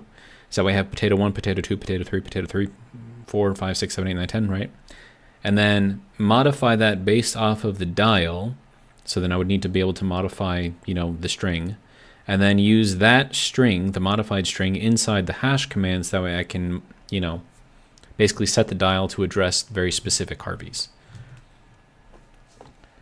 And then let's see. So Wombat Play says, let's say dev1234 equals hash 485966 and dev1354 equals hash 485967. You have to find dev nnn for the number of hashes needed, so you can just put them into a register and add or sub from the dial. But then you would still need to have each thing labeled individually. Like you would still need like 10 of those.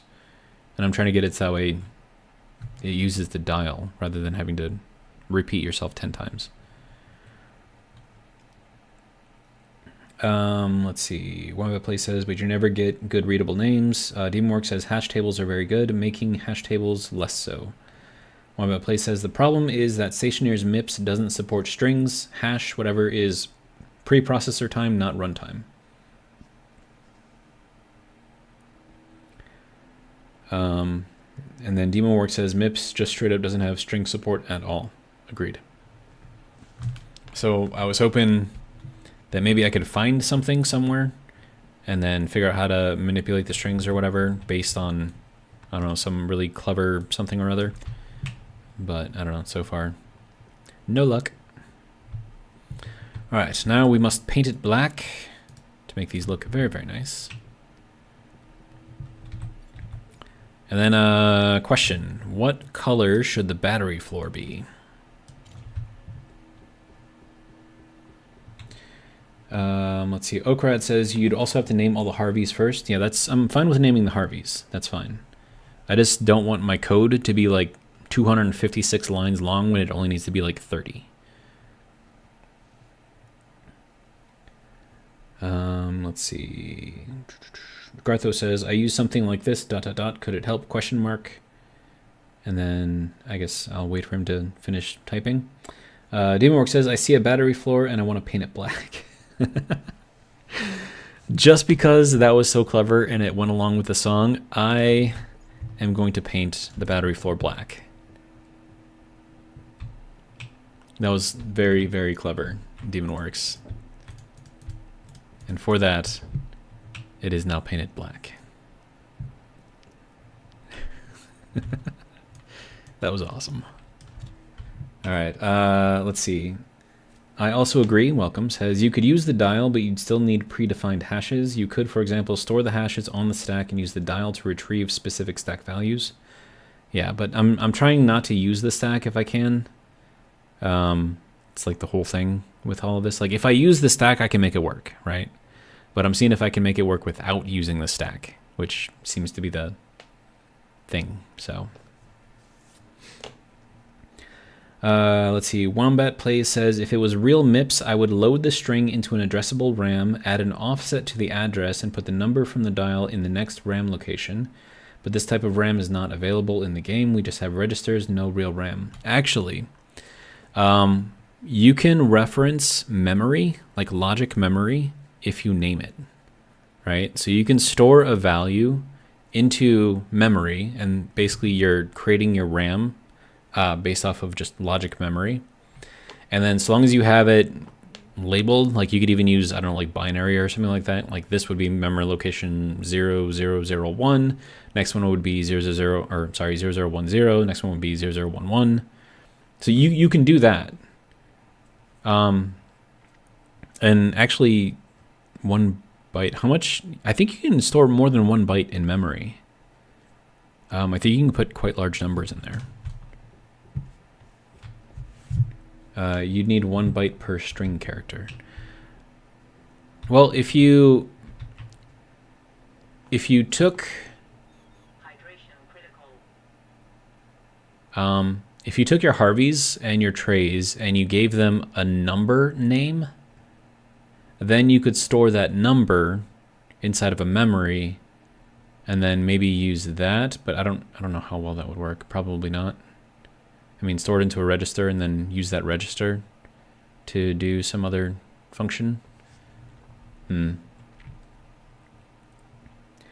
Let's see. If you don't like the stack pointer and so on, you could just use it as an array of values to store. Wombat Plays says, yeah, shifting. Maybe we can store more than 1 byte in the memory. Yeah. And then Wombat Plays says, you are giving me ideas. And then Gartho says, blasted compressed text, any way to format a comment. You could leave a comment on the video itself instead of in the chat, and then just, you know, let me know when it's there and I'll go and check it out. All right. Wasn't that just at like 3? Why did it drop back down at 2? Weird. Oh, and that is very, very dead. We need to turn these off immediately. Save whatever power we can. Turn off this vent as well. Okay.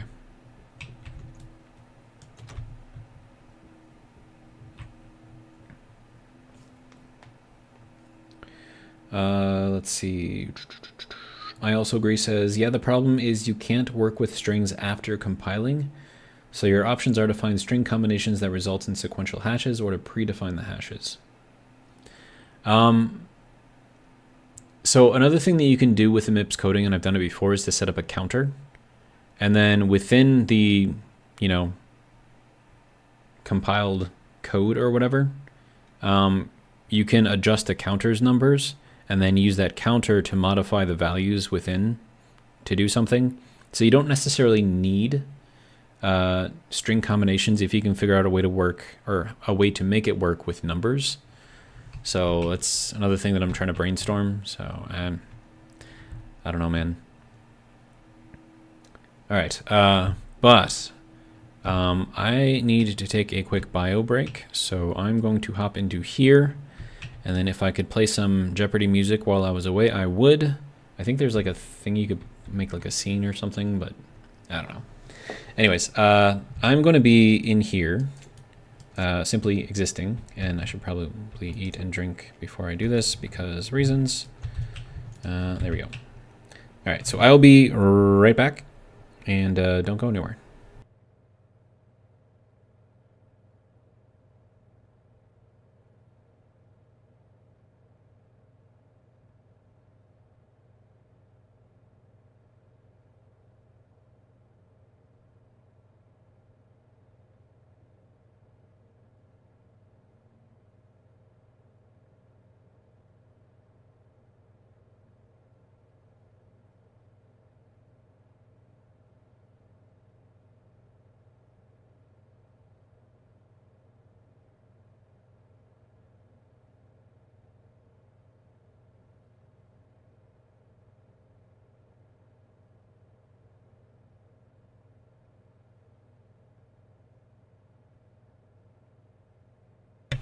All right, I just had a thought. Are we able to store hex values in memory, logic memory? Because that could be interesting. I mean, obviously not for the Harvey coding, but like for other projects that I may want to do in the future. I don't know if that is a thing. Gartho says, I'm not seeing comments on this video, just chat. Oh, it's probably a YouTube thing then. I don't know why they're not letting you guys comment on the video if it's live. I mean, I get like the chat, but you should also be able to comment on something, right? Hang on, let me look myself up, because that's always a great thing to do. Let's see, YouTube is not recommending myself to myself, so that's fun. I guess I will have to look up myself then. There is me. Okay, there is the live. Okay. Then pause, and then can. Wow, there really is no comments. Why is there no comments? Dude. Well, that's rude. Why aren't there comments allowed? Huh. Weird. Let's see. What am I missing? Oops, didn't mean to click on that. Okay, so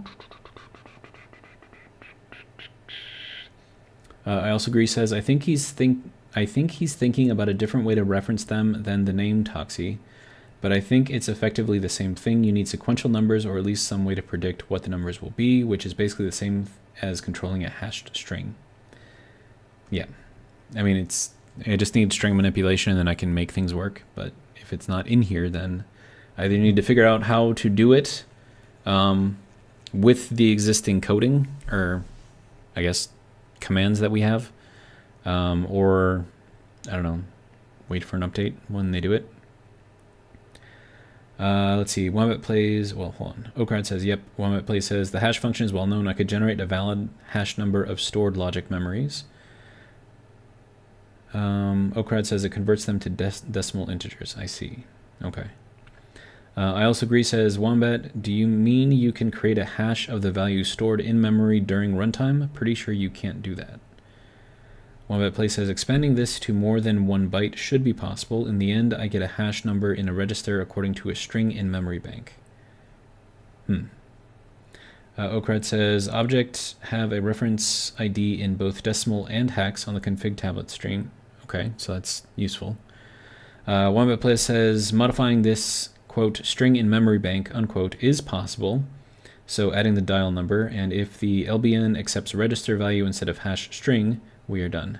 Nice. I also agree, says I'm certain that the hash function isn't evaluated at compile, not during runtime. Well, okay, so hash is just a number, right? And then the hash function converts a string into a number. So if for the LBN or LBNS or whatever, if it's asking for a hash, you could technically just provide it with the hash, which would perform the same function as the hash with the string, just skipping that whole middle process there.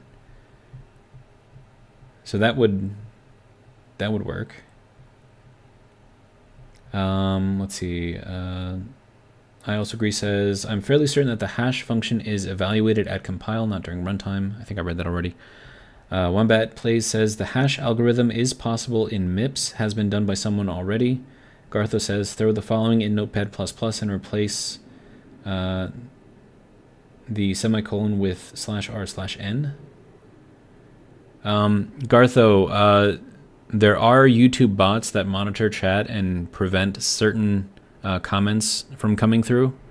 So if you're putting anything that's like in actual code, I think it just immediately just disregards it and it doesn't even show up. So just kind of keep that in mind. Wombat Play says, yeah, I'm talking about redoing the hash in runtime, not using hash itself. Yeah, because so I don't see any reason why that wouldn't work.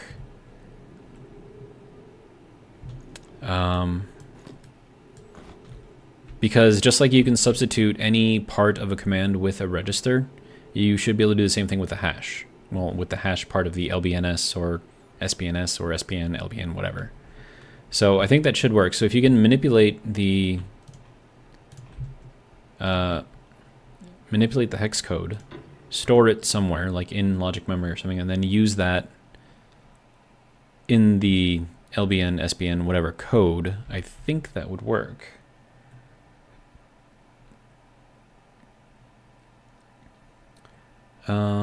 Let's see.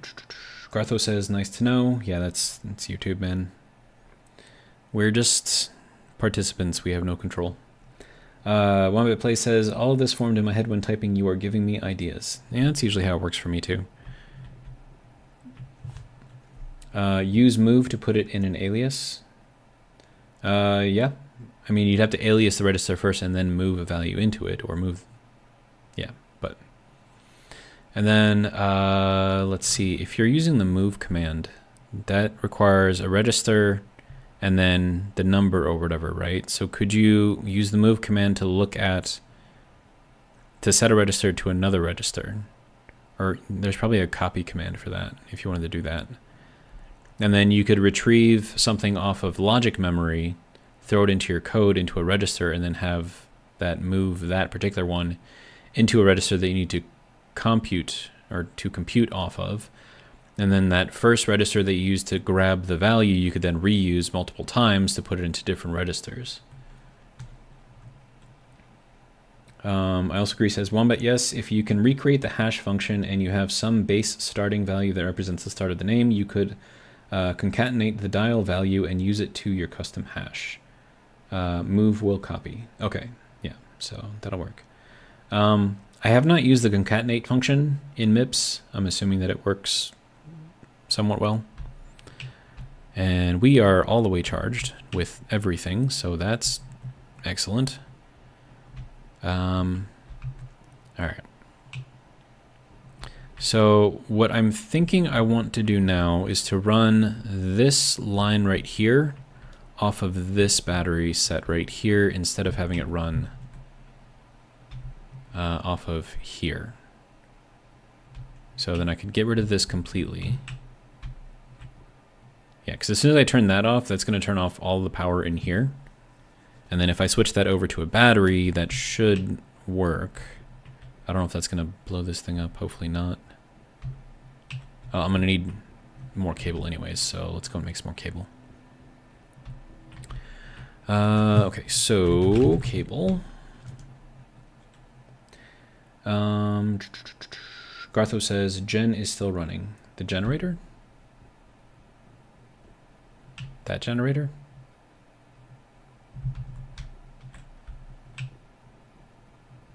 Or are you saying the storm? Because I mean, that's what we're putting out right now. The reason why this looks so choppy right now is because we can only charge what we have capacity for, and since these are already at 100%, unless we're using power, it won't actually put anything in there. So these little dips down are when we're using our power, and then this is the turbines filling them back up, and then this is us using power again, and then turbines filling it back up again. So, all right, cable. So let's get this going.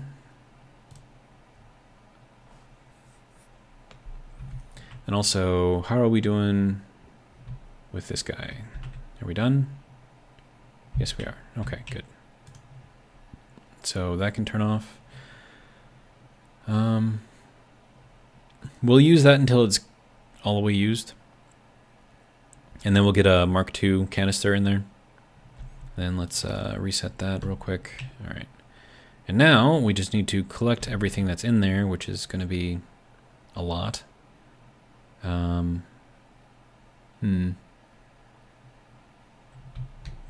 I have to figure out how to put all of that in there, and I definitely don't have enough room for that. I could throw it into a silo, maybe. But then I'd still have to sort it after. So that's another thing I have to get going is like all of our ore sorting and storage. So that'll be fun. So we'll leave that for now, and we'll just take it out a little bit at a time, I guess. All right, so let's get this sorted first.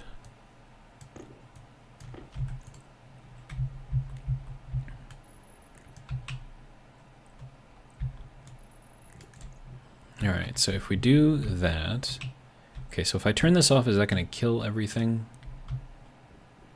And then if I plug this back in really, really quick, is that going to save everything? That should turn everything back on, right? Yeah, okay. So now we no longer need this, so that's good. All right.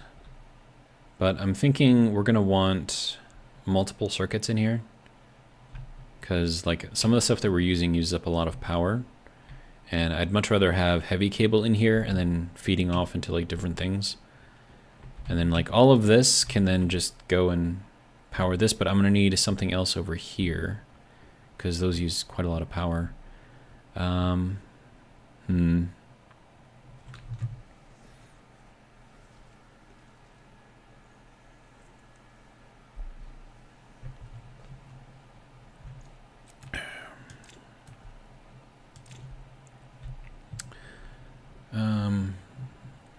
Let's see what I need for.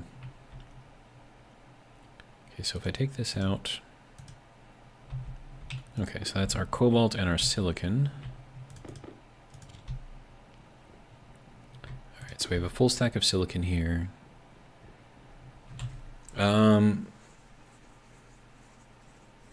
Toxin says hopper silo. I still want to see your idea. I mean, I could have that be, well, let's see. I could put like just like this is just going to be like the general catch-all for the hopper silo.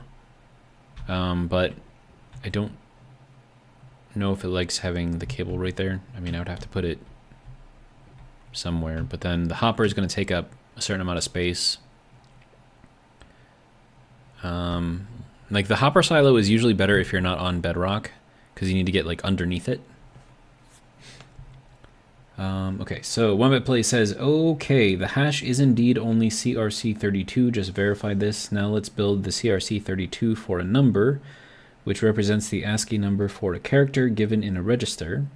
Next step is implementing the, quote, string storage, unquote, in logic memories, like byte shifting to use 3 or 4 bytes in one memory, then a bit of moving stuff around. If you can make that work, and if you are capable of making videos, or if that's something that you want to do, and throw it on YouTube, let me know like what the link is to that. I would love to see how that works.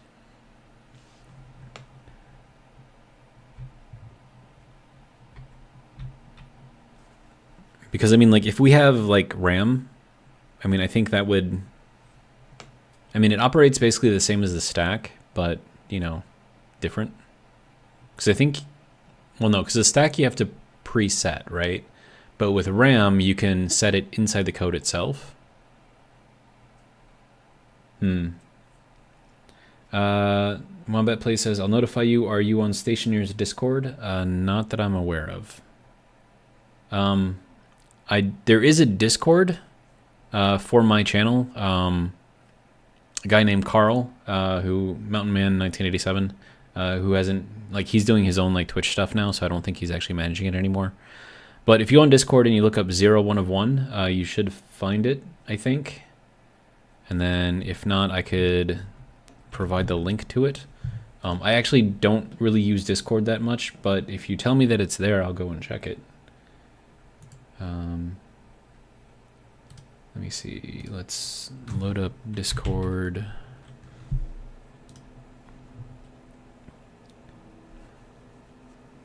See if that loads up. If it loads up, there we go. Checking for updates, downloading updates, installing updates. You can tell I haven't logged in a little while. 15 updates I'm missing. Okay. I also agree says you could also set up an IC10 that will perform the hashing function from some input, then provide it to some output. The other IC10s could just feed the inputs and read its output. That is a good idea too. You can, I'm sure that most of you guys already know how to do that. And then Wombat Plays says, okay, I'll sleep now for some hours, then do 2 airsoft groups, and in like 20 hours I can start this if no one else has done it yet. Okay. So sleep well, and thanks for stopping by. I do appreciate it. And I appreciate the discussions about the coding in this game. And like you guys are coming up with like lots of different ideas, which is great. And then Discord is being silly right now. And there's new terms of service and policy updates. Great. Okay, so if I look for the 01 of 1 and I try to find the... Where's the link for that? How do I... See, I don't really understand how to use Discord, so... That's probably why I don't use it.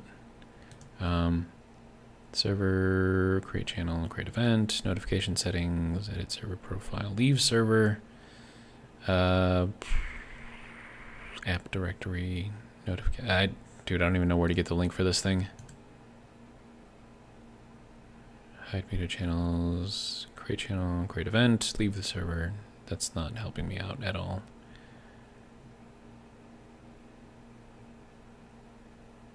Oh, invite people. There we go. Okay.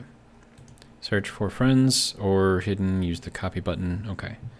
And then I can take this and throw it over into, oh, gotta find myself again. Hang on, bear with me. Let's see, am I suggested again? I am not. Okay, so let's go back onto here. And then find me again.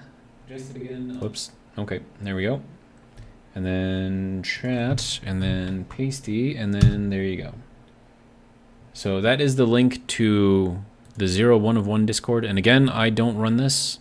I mean, technically I have all the capabilities to change things here. And then when was... Yeah, so like the last like really inputs on here was from March. So I think a lot of people really aren't using it too much anymore. But yeah, so it's there. In case you guys wanna see it, click it, whatever. Okay.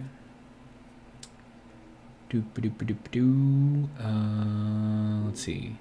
Play says, yeah, sure, the multi-IC thing will help with code space. Yes. And then also, you could, basically you'd be setting up an IC as like a subroutine, and then you would just reference, you could throw in values. Like, let's say that you set up that other IC to look at its own setting, right? So DB setting, whatever, right?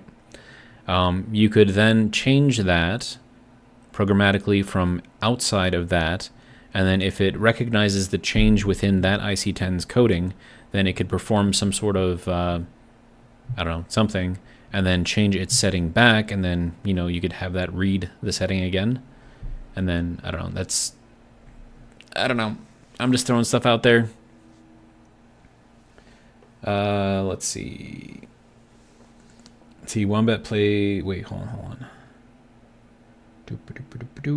I also agree, says Wombat's idea to recreate the hashing function was smart. It would have taken me a while to come up with that. Toxin says left bubble, right click, and invite. Okay. Wombat Play says, forget the Discord question, I'll find another way. You may look on my YouTube profile and find the code video there. I will have to remember that. Viking says you can't comment until the video is posted. I see. Okay. And then Wombat Play says, I also agree. I know that it has been done. Did not do it myself yet. Found some code on Reddit, but cannot verify it now for requested purpose. Viking says, sorry, I was a little behind. That's okay. And then Wombat Play says, yeah, so today it's this CRC32. Next week we play Doom on IC10. That would be kind of funny. Gartho says, threw my example into your Stationeers general channel. Oh, excellent. Let me check that real quick. General. I am not seeing it unless it's, oh wait, no, Stationeers general. There we go. Okay, so define name hash name, define name2 hash whatever. Name2. Okay, so you're setting the name. I'm guessing name is a register then. And then you're trying to store a string value into that. Can we store string values into registers? And then alias, target, R0, loop, move target name, or move the target to the name. Okay, so then we're changing the register to whatever we set in the name. JAL,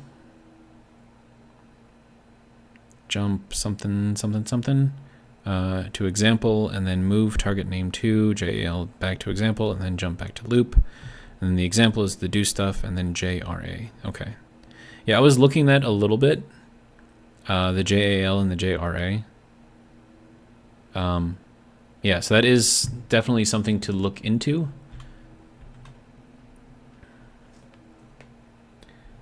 Let's see. Wombat Play says JAL was go sub. Well,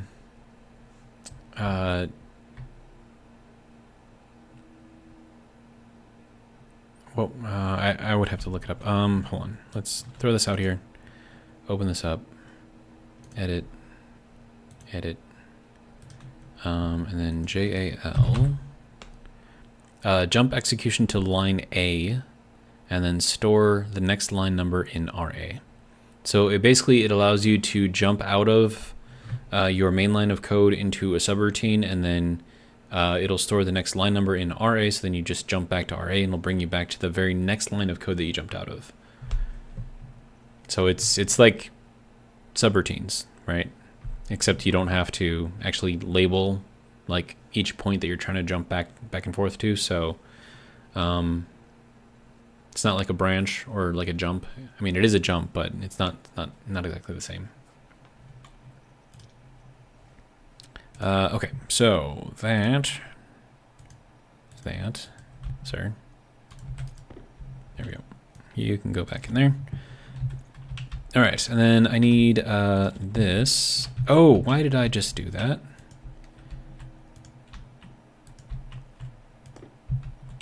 I put it into the wrong thing. Let's put it into the right thing. There we go. All right. All right. So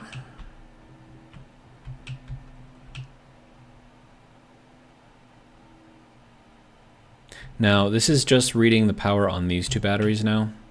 So that's actually not showing what this one is seeing. But,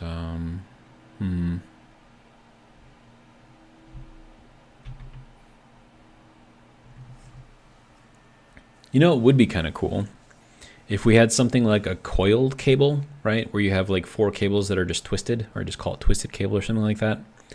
And then you have like a box or something that you plug the twisted cable into, and then that has like 4 outputs or inputs that you can then like specify which one goes where. And that way you could carry multiple circuits of power along a single cable and then still have them be like separate. That'd be kind of cool to add into the game. I don't know if they're going to do it though. And now we are draining. Okay. Okay, so power there, good. We need the silicon here so we can make some more large batteries. And then once we get all of the large batteries, then we'll have plenty of power. And then I'm going to want some sort of... I mean, I could just take everything and run it off of these new batteries. Maybe. I don't know. We'll see. And then this is... What is this doing? Oh, this is the daylight sensor. Oh, I don't know what that's actually doing right now. Setting something. Apparently my power's low. All right.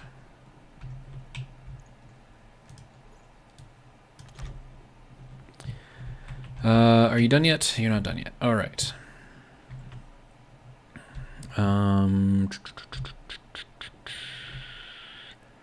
Right, so I definitely am going to want to string some more of this heavy cable around over to here so I can run these off of their own circuit.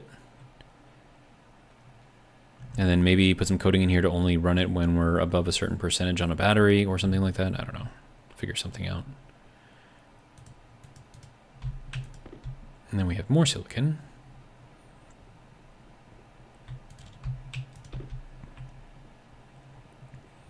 And then that can go into there, and then we can see if we can make another large battery. I need more gold. Okay. Is gold the next thing that's going to come out of here? Lead, nickel... No, gold is all the way at the top. Okay, that's fun. Alright, well, let's get our vacuum cleaner going. Let's put all of this in order so that way it stacks properly.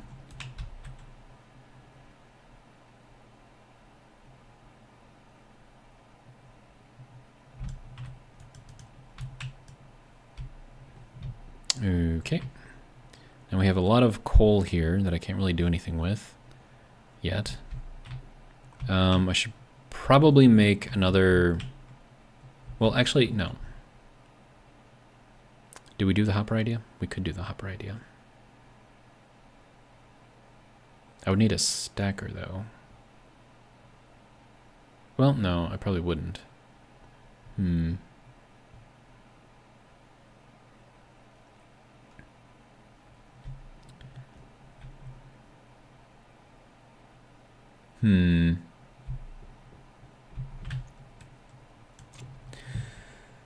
Let's see. Yeah, let's throw the gold in here for now. Get that made. This can definitely go into here because we need more of that. All right, so if I was to use this hopper idea thing, I would need to set up some stuff first. So you see how it's got that little input on the bottom right there? That's kind of an issue. And also you can't put it next to a cable, which kind of sucks. So I have to like run it up one, which then changes basically everything. It's kind of dumb. Then would there be like a way, and I can't put it next to that either. So that's the only bad thing about using this hopper is that like you can't put anything directly next to it, which is kind of dumb. Right? Like with most things, like you can build stuff right next to it. Like even like cable, like that cable shouldn't be a problem, but apparently for the hopper it is. So, but the issue here is that the bottom connection is too low. So I would have to throw it up here anyways. So we can do that, and then we're gonna need to run, let's see, easiest way to make those is gonna be over here. So we'll run some chutes. Shoot, and I'll need one powered chute as well. How many of these do I want to run? A few.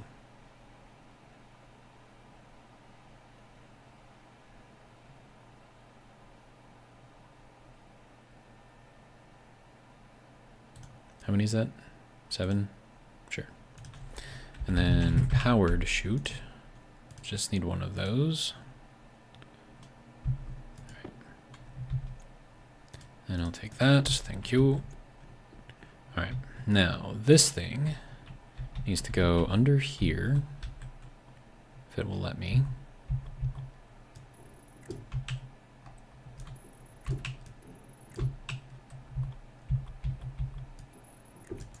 And then the powered chute goes up on here, and then that is a digital valve. Flip-flop, chute bin, a chute bin. That's kind of cool. Yeah, so basically just a digital valve that would have to go up, and then that should work. Only we're gonna need to flip it around the other way.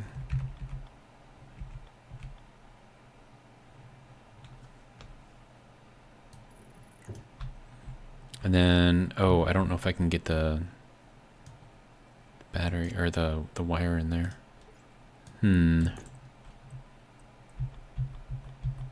No, it's not gonna let me. Okay, so that's gotta move out again. Charles says, on the beta, they are toying with one-time use packages, i.e. a portable power package that has portable portable generator canister of fuel and a power connector. They are trying to slim down the one lander again, or slim down to one lander again. Okay.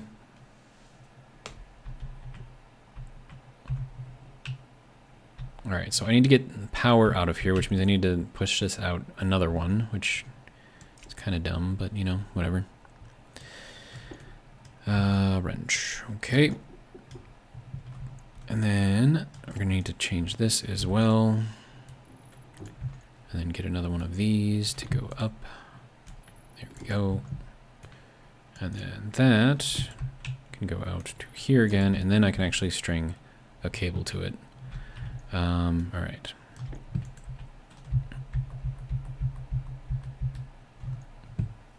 And then we're gonna need this guy in the corner there. Oh, you did not just put that in the ground.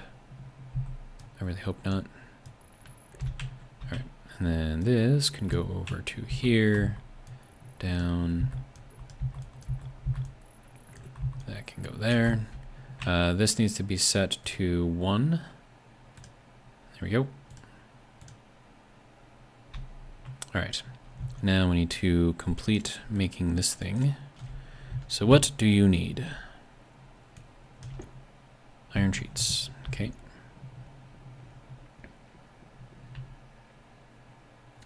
Charles says use a powered hopper in case you need to shut it off. Powered hopper. Oh, you mean the silo. Well, the point of this is to not use the silo.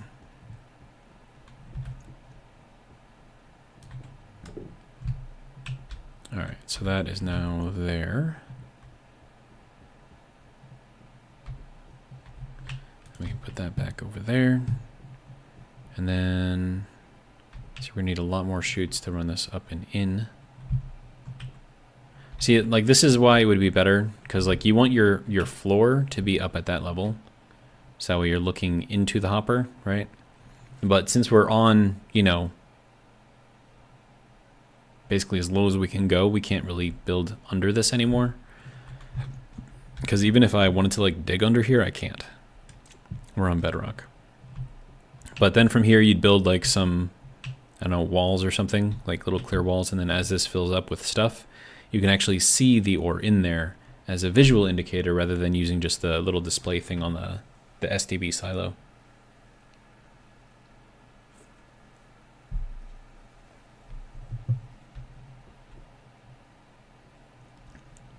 And then you can control like what comes out of here. So if you set this to 1 and you click the button, just one stack will pop out on top. And you can take that, do whatever you want with it, click it again, another one will pop out, etc., so on and so forth. I don't know, like you need to have like a floor up here to really make it worthwhile, I think. Which I can do, but hydration critical. And apparently I need to drink something. Then that can get put into the greenhouse as well. But I think in this case, like using a silo would be the best option because, you know, it's more compact. And are these seeded? Seeded, seeded, seeded, seeded. Lots of seeded. I think it's all seeded. Okay. All right. So that was the last of our fertilizer that we had made. So I'm assuming that that means that the room down below is done as well. So we could probably turn that off. So I'll turn that off. Turn that off for now. Even turn that off. All right, and then when we're ready for the next batch, we can just throw it in there. But for now, saving a little bit of power.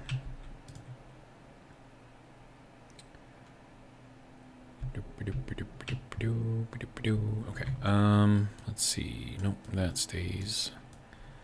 This goes. And quickly drink from that. Do we need a shower? Maybe. I don't know. We'll say no. Okay, so there's that. All right. We should have the next battery printed as well. Maybe. Oh, right. I needed gold first. Well, we have gold. There we go. Now you can make that. All right. Okay, so now the next thing that I need to do is to take all of my ferns and run them through here. That'll give me biofuel. All right, so that can go into there. I don't think that's actually going to do anything for me, but okay. Or no, biomass is what it'll give me, not biofuel. Okay, so next thing is to harvest all of my ferns. All right, 1, 2, 3, 4. Okay, 1, 2, 3, 4. And when you're doing this alt-click thing, you need to make sure you don't move the mouse at all when you click. Also, why am I missing? Oh, there we go. Seeds. There we go. Otherwise, it'll think that you're trying to move the seeds somewhere, and it won't actually collect it. Which is kind of annoying, but you know, part of the game. Okay, so there is all of our fern seeds. Okay, and then, ooh, that one only had one. That's why you gotta be careful.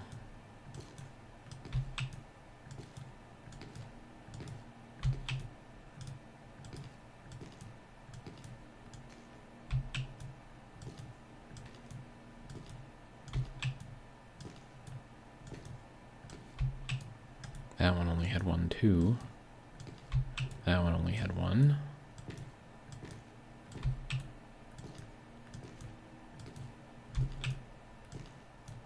So did that one. All right, and then let's just click, click, click, click, click, click, click, click, click, click, and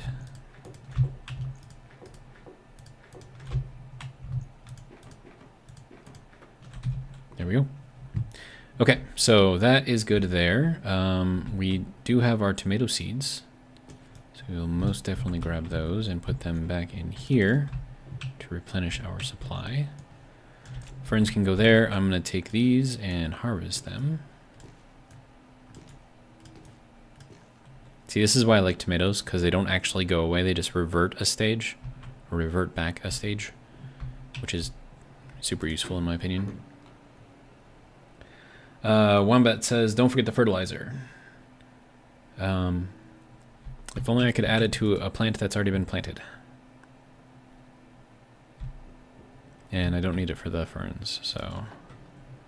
Alright, so now I can make some cooked tomato, or tomato soup, which actually lasts longer than the French fries, I believe. Let's see, right, so now I need to recycle all of my ferns, that way I can turn them into biomass. And then, I need to centrifuge them. Hold on, charcoal. Okay, lightweight, produced by heating biomass in an arc furnace. By heating biomass in an arc furnace. Well, last time I put the biomass into the arc furnace, it disappeared. Because this doesn't need to be burned into a furnace, but I put it into an arc furnace and just disappeared. So... yeah, so I need to run it through the recycler and then run it through a centrifuge. Okay. Now I think the combustion centrifuge does work. So I just need to run that into there. And then... okay, so that will give me my biomass. Okay. And it's mixed biomass, so it's not actually gonna do what I want. Okay, so that can go into there, and then I need to make sure that goes all the way in. Okay. Now make sure that is reset. Start that up again. Alright. And it's got to run through dirty ore first. And it'll split everything up. Okay. Wombat Play says, yeah, I meant for the ferns. I don't need it for the ferns. They make more than enough just on their own.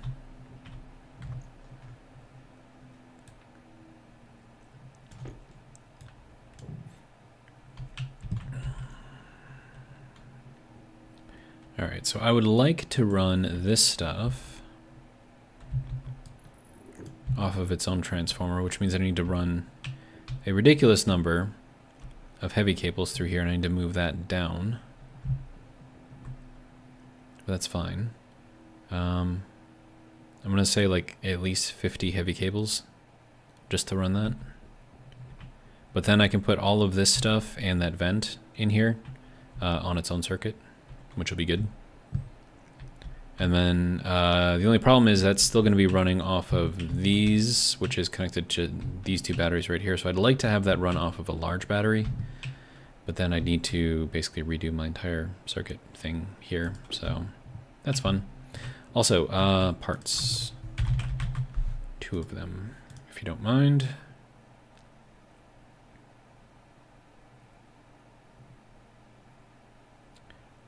Thank you. Alright, and then I think I need steel. This insulation that I have, roll of insulation, I don't actually need. So we'll throw that down, I don't know, there.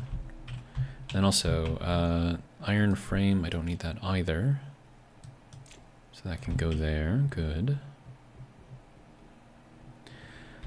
Alright, and then steel sheets. I don't know how many of these things I'm going to need. A few.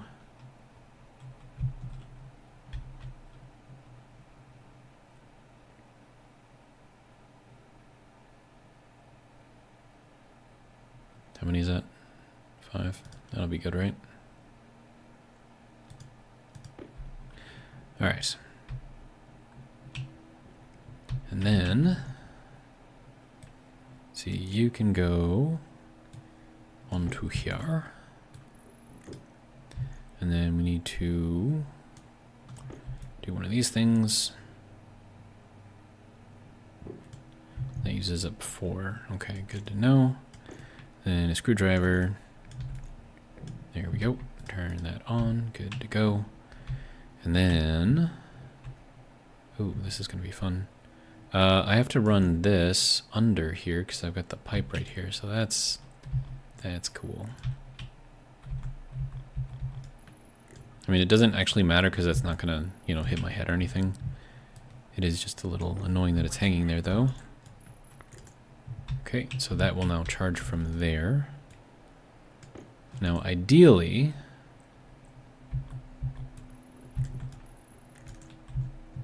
I would run those off of heavy cable, but I don't have enough heavy cable at the moment. And printing off that much heavy cable is going to use quite a lot of gold. And then, let's see, go over here, empty our waste tank. Okay, so, let's see, waste tank, empty. There we go. Pressure is at 76 in here. I'm gonna have to check my carbon dioxide and make sure that I have enough. So I think it's supposed to go up to 80 in there.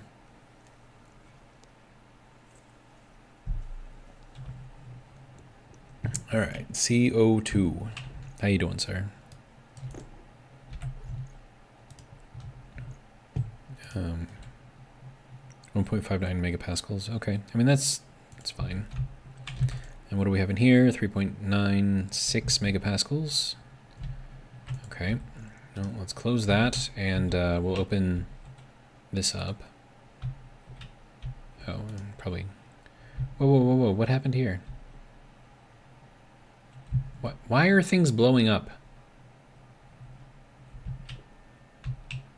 Dude. Why?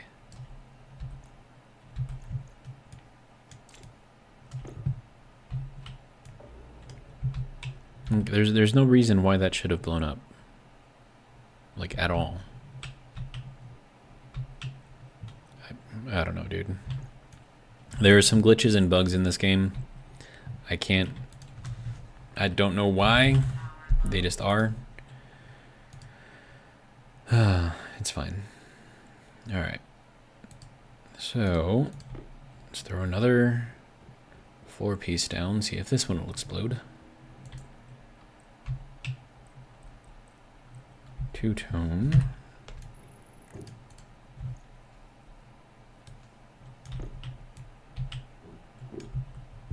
And then, of course, we have to paint it black. Toxin says bedrock problems. Yeah.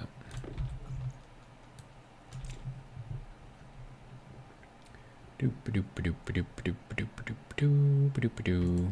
it black. Nice.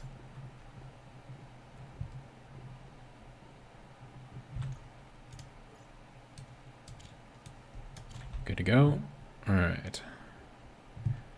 So that's all good there. I want to check my filters here. 15, 25%. Okay, that's still fairly good. I can check my... Did this break again? Dude. Why?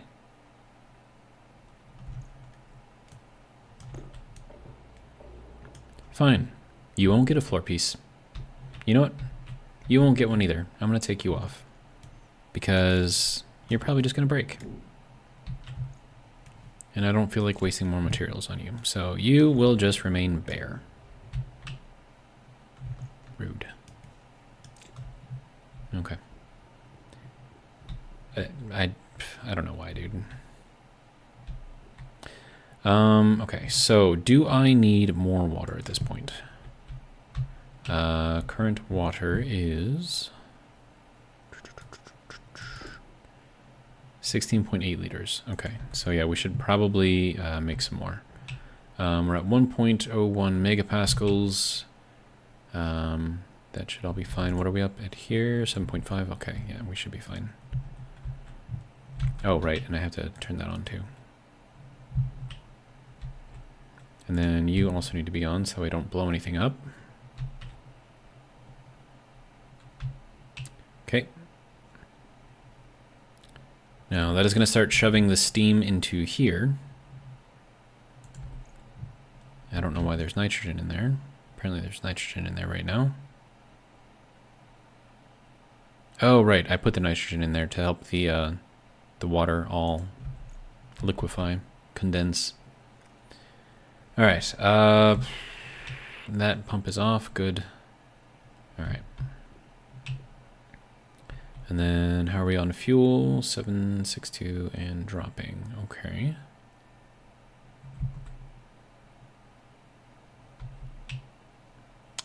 Okay. We have 60. Okay, so we have about a liter of water in there right now. A little over a liter.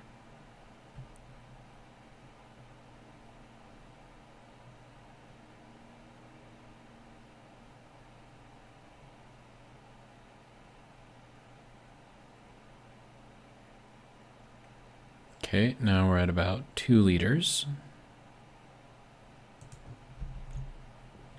Okay, how are we on fuel? Okay, and that's still within acceptable ranges.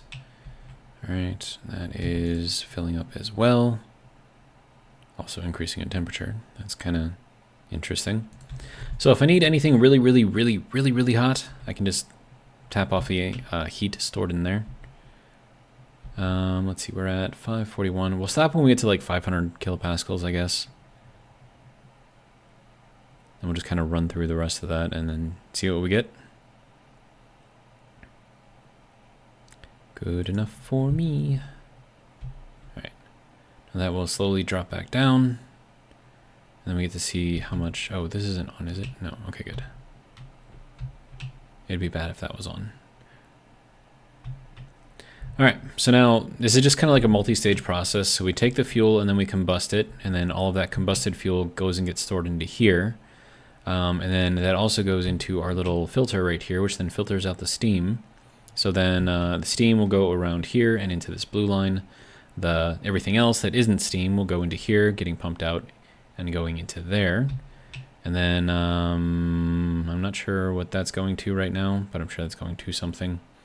And then the hot steam goes into our little meme cooler here, and it goes into the back. So that feeds directly into our furnace. And then also any condensation that happens in here will immediately go up into this liquid line. And then also we have this little heat exchanger right here to keep the temperatures between these two the same. And then the meme cooler does its magic and cools everything down. Oh, that's what that's for. Okay, yeah. So when that gets full, I'll throw it over into here, then pump all of that out, which then brings it down into here and over into there to get stored into there. So that's basically my waste right now, hot waste specifically. All right, and then, yeah, and then once that is cooled down to 100 degrees, I then hit this pump right here, which then pumps it all the way into here and drops it down into here, and then this is where we can see kind of what we're at. And then that will have this as temporary storage for the liquid, but it'll go into heat exchanger right here, and we do have some gas inside the pipes under here. So that way this will cool the gas in the pipes, and then through this little heat exchanger right here, it will actually cool the water down. And then once the water in here gets down to about 25-30-ish, we'll put this on, and then it'll pump that into our greenhouse supply. So multi-stage, lots of different moving parts, but it works. So can't really complain too much. That is almost done. Okay. I'm gonna get my power replaced. And then if you're wondering what this is our heat exchange line for where we dump all of our heat into, and that's all connected up to our little meme cooler up there. So if there's any condensation in there, it dumps into here. So it doesn't blow up any of the pipes on here. So that's all that's doing.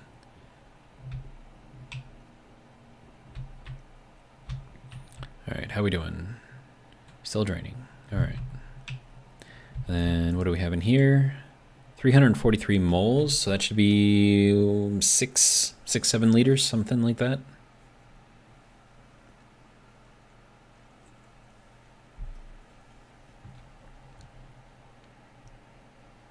And you can see the temperature is cooling down pretty quickly. That's even with us like dumping in like really hot steam still. Okay, so that is now done.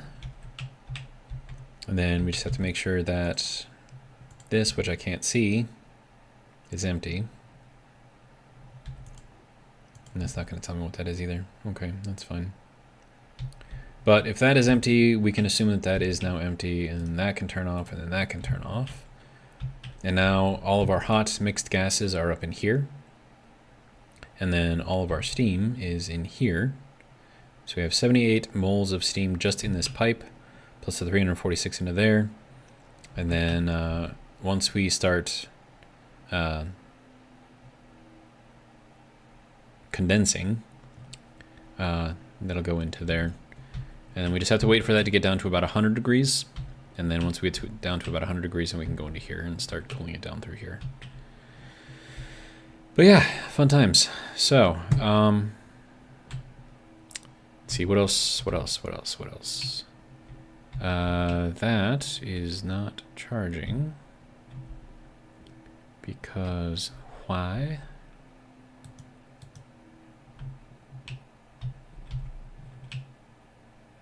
That's weird. Like the light is aiming on. I mean, we should be charging, right? I mean, we're definitely charging. Charging quite a lot right now.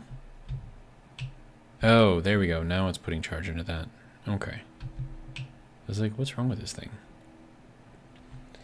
All right, so what I could do with this waste gas right here, actually, you know what I should do? I should put a super large container, like a waste container, up over here. And then that is going to be where all of our waste gas will go, but it has to be cool waste gas.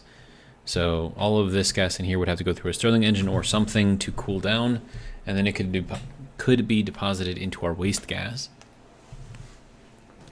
And that way we can pull as much, power off of that as we can. But of course, if we want to run the Stirling engines, we'd have to put them into a room.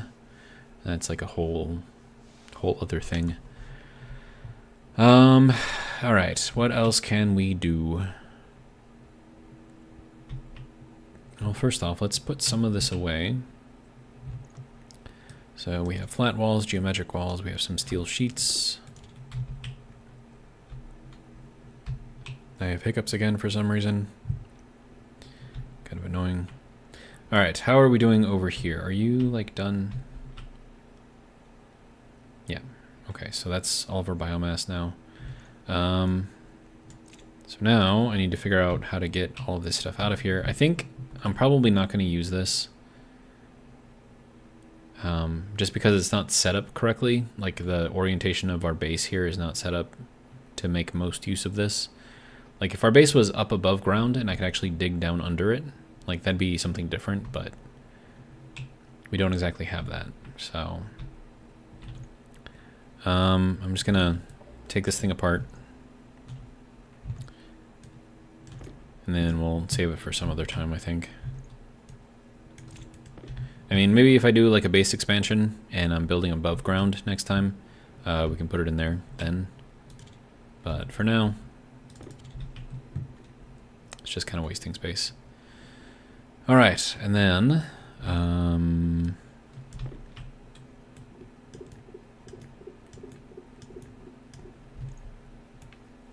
that can go into there, that can go into there, and now we have some chutes and powered chutes that we can use somewhere. We have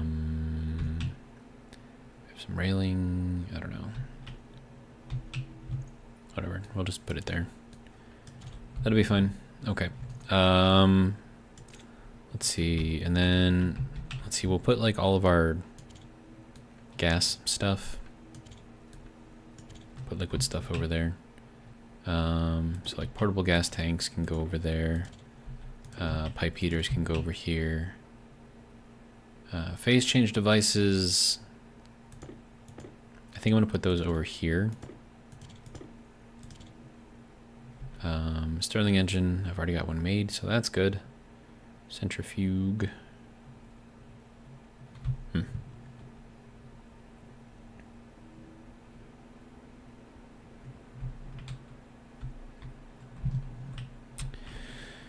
Okay, so, well, actually the biomass should be the first thing to come out, right?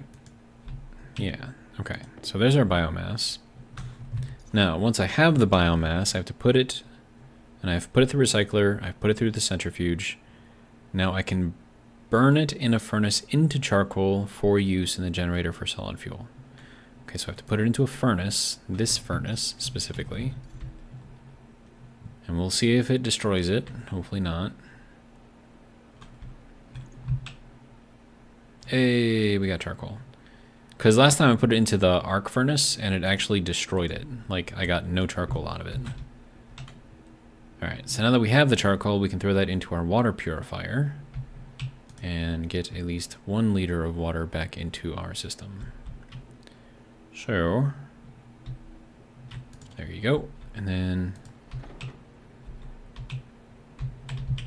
I don't know if you guys can hear the chug, chug, chug, chug, chug, chug, but as soon as the chug, chug, chug, chug stops, that's when you know it's done, and you can turn it off.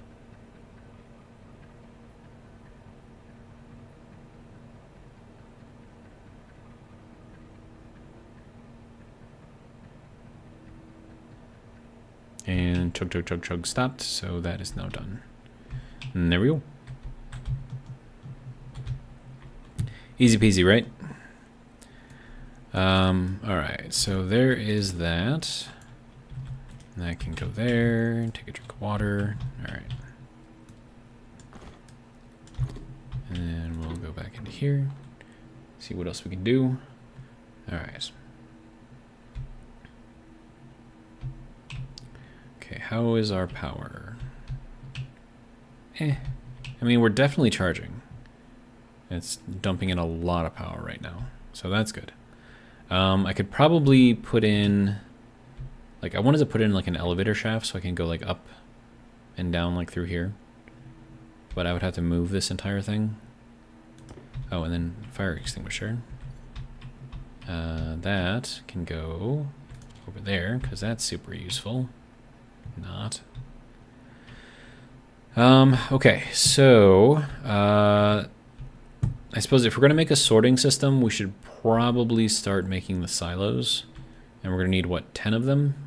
Is it 10 or 12, the number of ores that we have? So it's iron, coal, copper, silicon, gold, silver, nickel, cobalt, lead, uranium. Yeah, it's 12. Okay. All right. Well, that sucks, because I'm pretty sure I don't have enough to make all of this. Yeah, that's going to require a ridiculous amount of gold. Okay.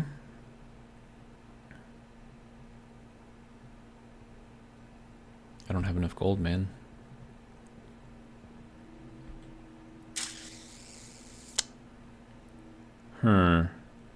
Well, I could maybe make one, right? I would need the gold out of here, probably. Oh, yeah, you don't need to be on right now, sir. Just burning through. Well, actually, I think if it's not, because it isn't really burning through any of our fuel if there's nothing in there to actually... What is the operative verb for centrifuge? Fugue? Yeah, I don't know if it uses fuel if there's nothing in here to, you know, separate. And then we have 74 gold in here. Okay. Let's get a little vacuum cleaner going.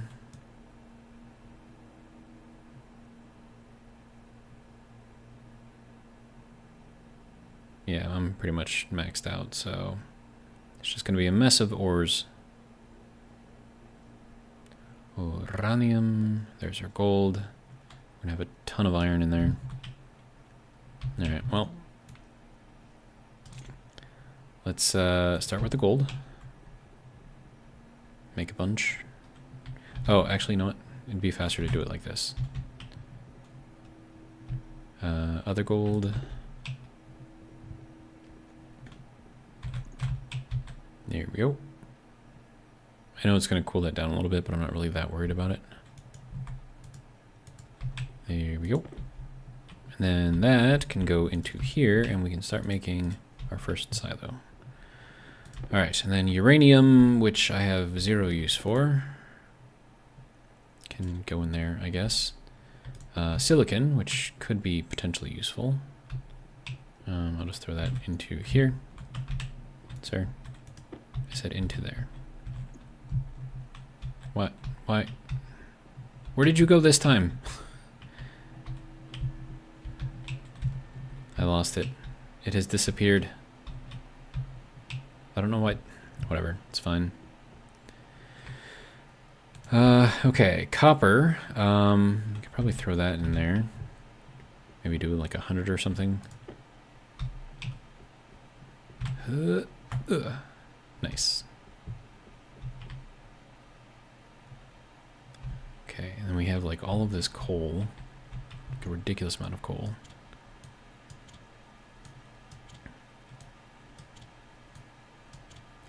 I don't have enough room. Okay, so that can go there, and then we have 13 that, so that'll bring that up to 20. Then we've got another 50 in here. And that can go there. And that can go there. Dropod says, great throw. Thank you. Okay, so that is 77 grams of copper, which I can then throw back into here. All right, and then I don't even know what to do with all of this iron right here. Makes more steel, I guess. Wait, no. Let's do a double batch.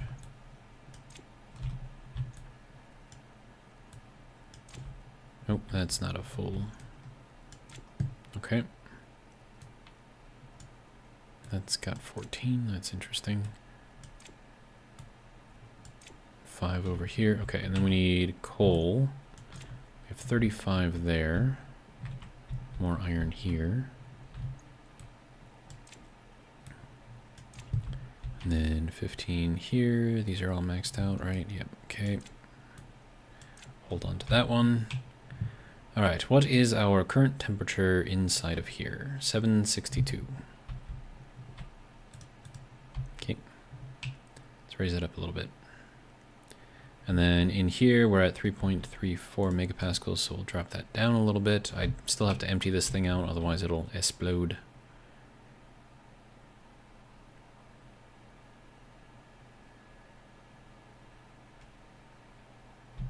All right, and then while we're waiting on that, we can start tossing all of this in here.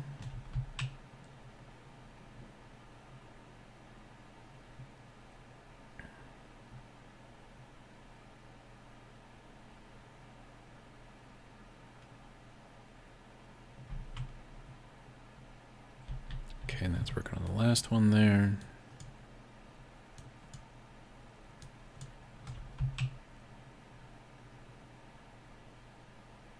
Down to 1.5. Basically, the lower the pressure is, the faster it'll heat up. Then I'm going to drop it down to like 980, I think. And then once it gets up to 900, that should be enough to bring it back up to over a megapascal. So, oh, too much. There you go. That'll be fine. All right. So that will heat up. We are draining a lot of the battery. So running that uses a lot of power, apparently. Kind of to be expected, I suppose. But the good thing is that like not everything is running off of those batteries now. So now everything over here is running off of these ones instead. So these should last a little bit longer. But yeah, it's pulling almost 5,000. Is that kilowatts? I don't know. Let's see. How are we doing over here? Yeah, there we are. We're back up to a megapascal.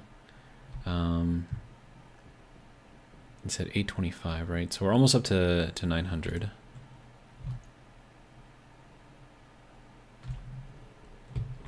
And then, whoa. That needs to be refilled.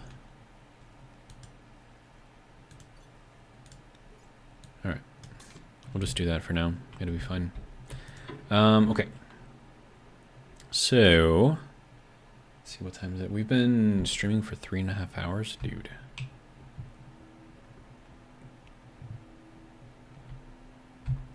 How we doing? Okay, so everything is processed. We're up to 850 now. Drop this down a little bit more.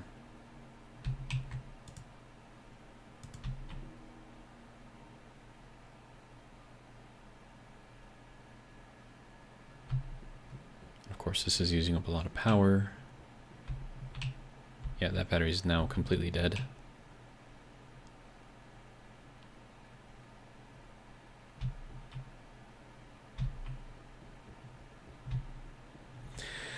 But I mean, this little thing right here is what helped me make my very first steel in this playthrough, so it does work.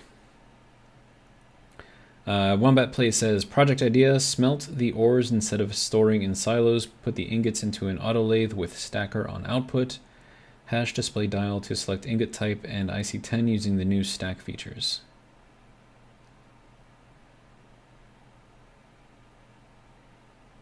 That sounds complicated. Okay, so we're up to 889 now.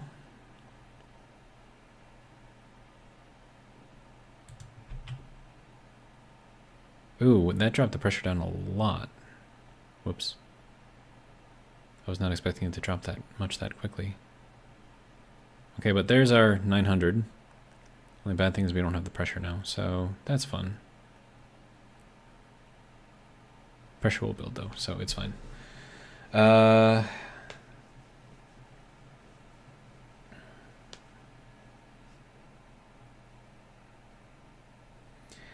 Smelt the ores instead of storing in silos. Put the ingots into an auto lathe with stacker on output. Hash display dial to select the ingot type and IC10 using the new stack features.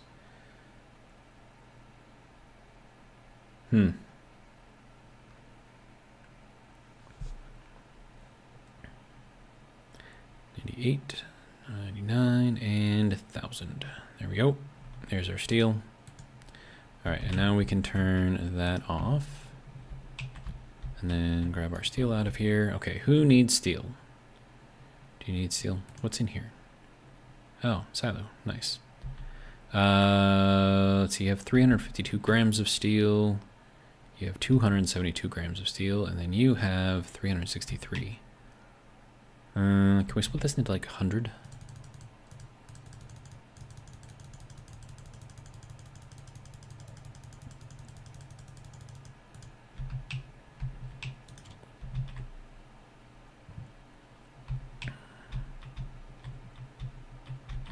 Okay, and then we can bring that back up.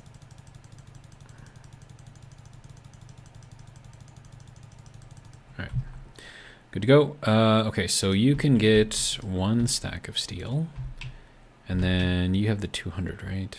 No, you get 1 stack of steel, and then you, because you're at 200, can get 2 stacks of steel.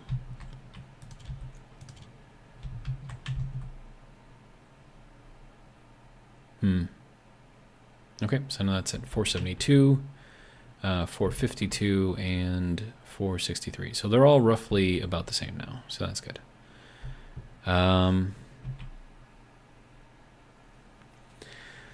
Let's see. So the auto lathe idea, I'm sure it works, but it seems a little too cheaty, I guess, for my tastes.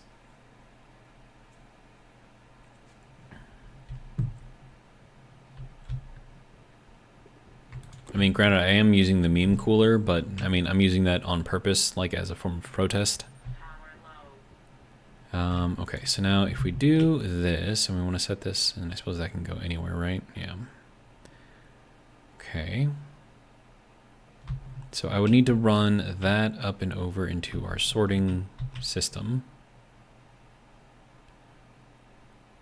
And then I'd need to figure out how to get all of these things set up.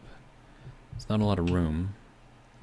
But if I ran this over up in here and then this way and then that way, I should be able to store all of our silos in here. and then put all of our sorting in here, and then put like, I don't know, the main ones that I want to use over here on this side, and the ones that I don't really use on the back side. And that'll create a bit more separation between the areas. So maybe that'll work, I don't know.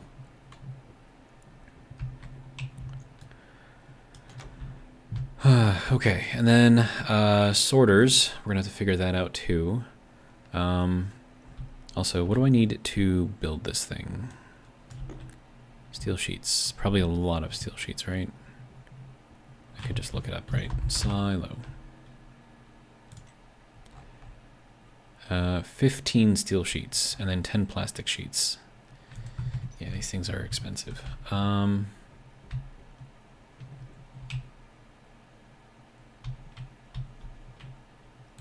I have 1 steel sheet.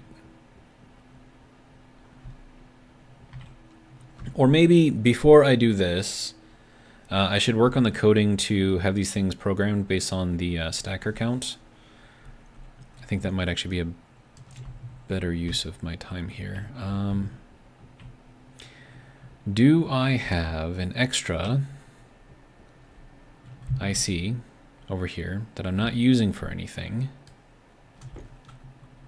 One, I don't know if I'm actually using it for anything. And also, why'd you go in there backwards?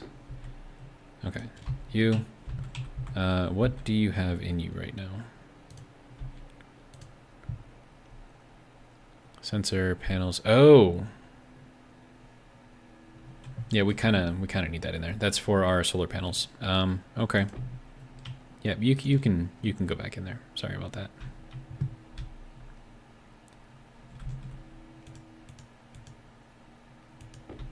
I should probably label that, hey. I see housing, solar panels, or solar panel control. There we go. Okay, so now that I know what that's for, I know that I can't use it. So that's good. Or bad, depending on how you look at it. Okay, so I see 10. We'll just make a new one. It's fine. I need gold. Dang it. Do I have any more gold? Did I use up all the gold? I have 54 grams in there. Do I have any more in here? No, I have nothing left in here. I have a gram of steel. That's cool. That won't come out. Rude. Okay, so how are we doing on our power here?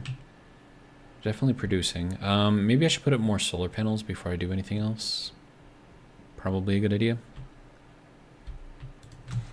So that's just going to be walls, whole bunches of them. Do I have silicon in there? I have none. Well, that's not good.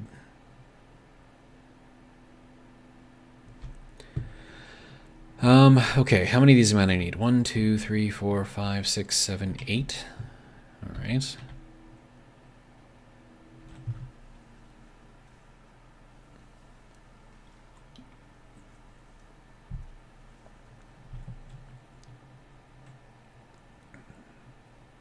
One more. Thank you. I'm gonna need more silicon, like a lot more silicon. All right, so that I believe is on the top. Yeah.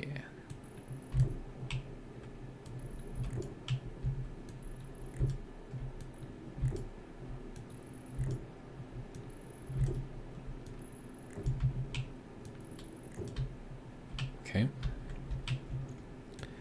We need to use what little plastic I have.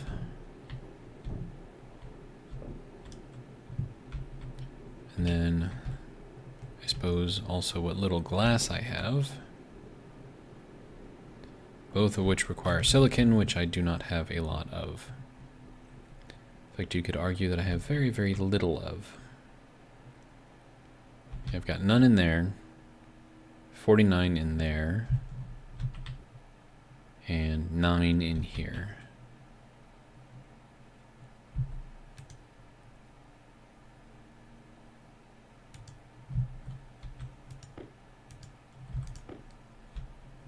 Okay.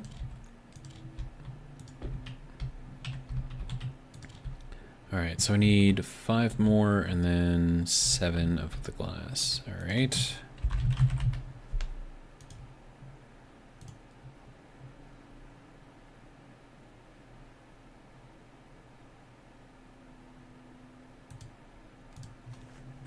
Glass. And then also, whatever solar panels I decide to put up there is going to require some stuff too. 5, 6, and 7. And we get 8. Okay, that's fine.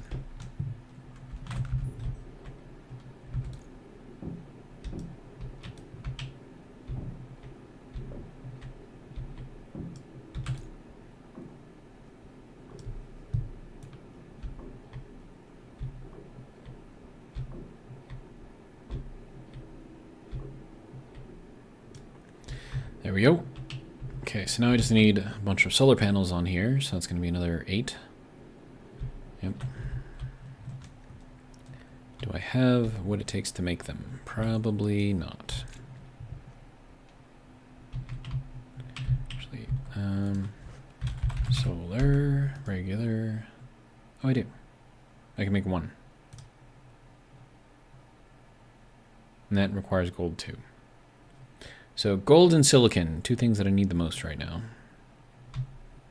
I would start up my auto miners again, but my power is a little It's a little rough. And then it's going to be rough because I have a lot more capacity to fill up now, so they don't fill up quite as fast. And then also because it's sharing the total charge voltage between all of those, it's going to be slower to fill up the smaller batteries too, which is kind of not great. All right, you can go back into there. I'll take that.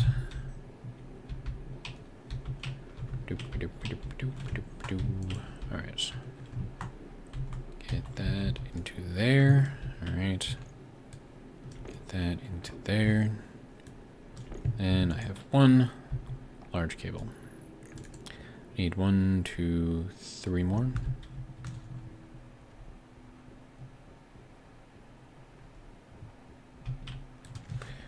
Let's see, heavy cable, go. We'll just make all of it, use up the rest of the gold. I'm going to turn on one of these just so I can get some ore in here.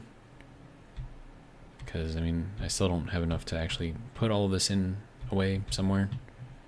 I could just, like, smelt it, I suppose.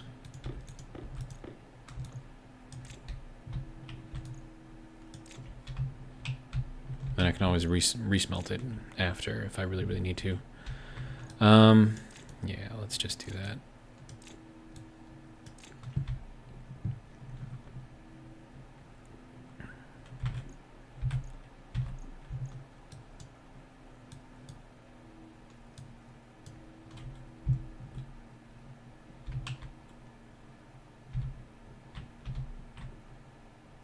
Okay. And that has to be painted. Yeah, let's put it into there. Waste not, right?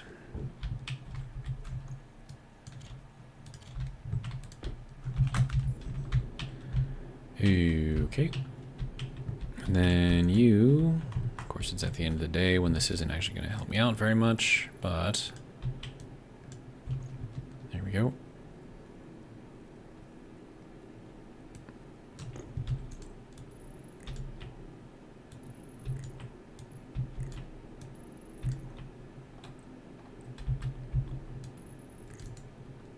Okay. So now we have yet another solar panel, so that's good. Don't run with those in your hand, you will knock yourself out. Alright, so there is 250 iron that I don't know what to do with, so we'll just throw it there for now. Alright, so then that can go over to here, sir. Let that be made. Now this shouldn't affect the temperature at all because, you know, it's already been off-gassed in the combustion centrifuge. So we should be fine.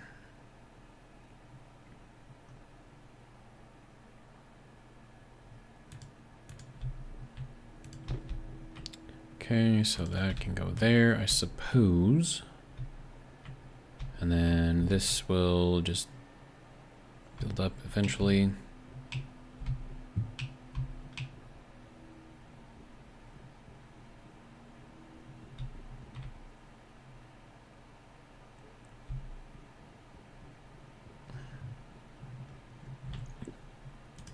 And I have hiccups again.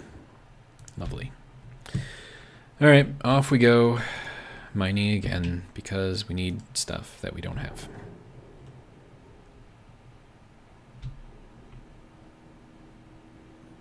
I've mined out quite a lot.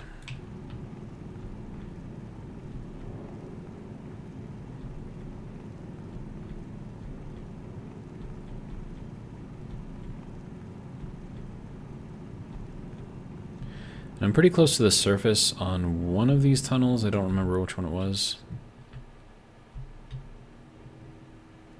But the more I dig out, the lower the pressure will get in here. At least that is the idea anyways.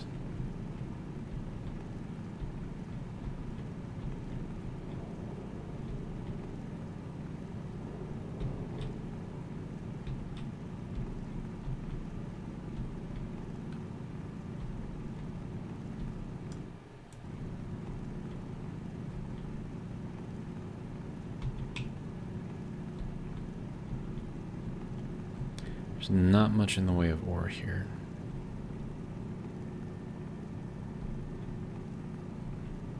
And there's coal, like there's ores that I don't need in here, I should clarify. Like what am I gonna do with all this coal? Other than eventually turn it into, I don't know, like solid fuel or something.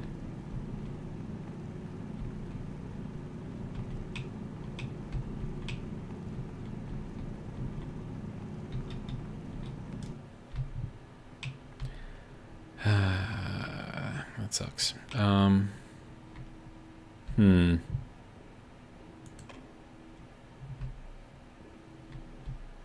don't know, man. I've mined out a lot of area. I don't know if that's actually benefiting me at this point. I think we'll just rely on the auto miners. And if we're low on stuff, then we're low on stuff. That's just going to be how it is.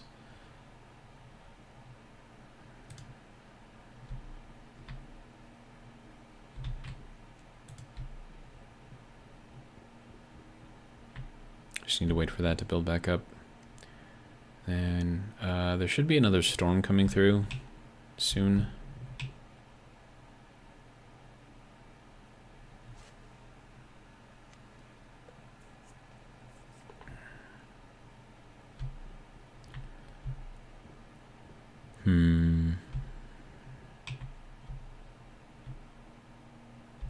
Yeah, like everything that I'm trying to think of to use or whatever, like we just don't have the pieces and parts for it. All right, so that is, I believe that is all of our stuff. Oh, that's dead. All right, let's make it not dead.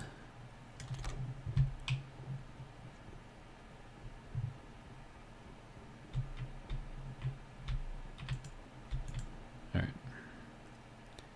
6.1 liters in here. Then we have 1.75 liters in there. Okay. And that is basically where that has to be. So what we do now is we pump it out. Make sure that pump is off. And that should be pulling all the liquid out of here too. Yeah.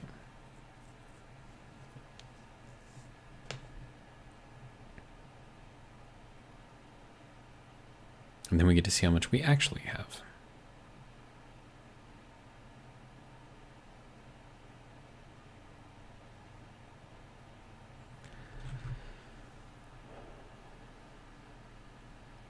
Viking says, is it time for the mining glasses? No.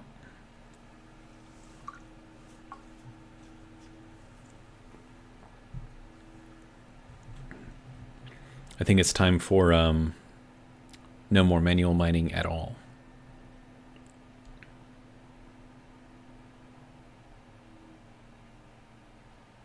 Just got to keep the auto miners up and running. All right, so that was all of the liquid out of there. Also, all of the liquid out of there. So that is now done. And now we have a bunch of stuff in here.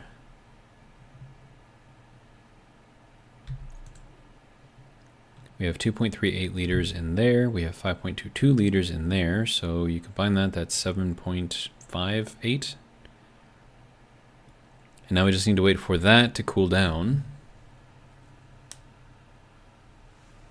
And then once it's cooled down, then we can shove it into our greenhouse and then go from there. All right. So how are we over here on, okay, so 3.34 megapascals. How are we in here? 480 kilopascals. Okay, that's probably because I had to refill my tank. Yeah.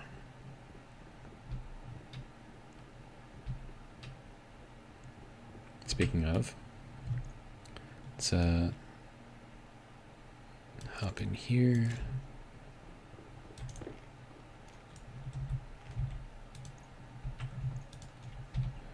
All right, take a shower. It's kind of like cool, the underlighting. All right, now shower. Good to go. All right, and then we have 0.6 liters to use here, or to clean. Wait for the chug to go away. Like, you don't even have to look at that. Like, yeah, chug went away, it's done. All right, and then, so that'll be good there. And then this is all well and good, I suppose. That we can swap out.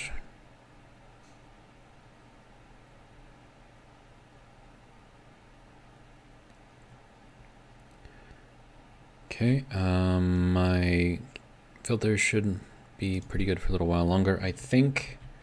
Why is this damaged? That shouldn't be damaged. It's very odd. Okay, so let's head back out.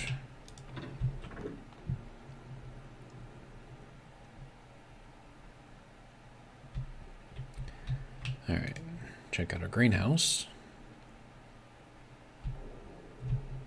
These are all seeded again. Okay. Soybean seeds, nice. Those can go over, you know what? Yeah. We'll put those there. And then we'll replant based off of this. Okay, and then that can go there. And we'll take some fertilizer here. Throw that down. Replant. Good to go. All right, and then we can turn that into oil. And then we have potato.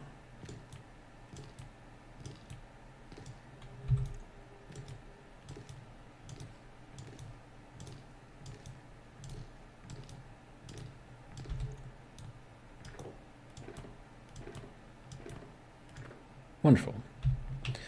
All right, so now we have 10 potatoes that we could do, I don't know, something with. I kind of want to set up the electrical centrifuge just for biofuel, so that way I don't have to take up what that centrifuge over there is doing. And I've got it. I just need to, you know, set it up. Let's see, where did I put it? There it is. I mean, like, where would I want to put it? I could put it, like, right down here. I mean, what else is it doing down here, right?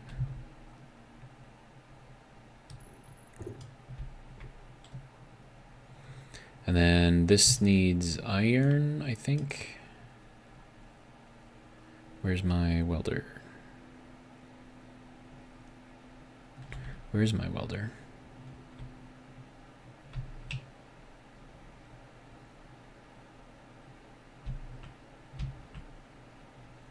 There it is. Okay, so if I need to do that, wrench and 2 steel sheets. Okay.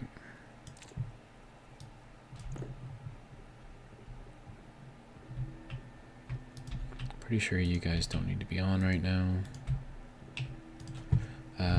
Steel. There we go. And go.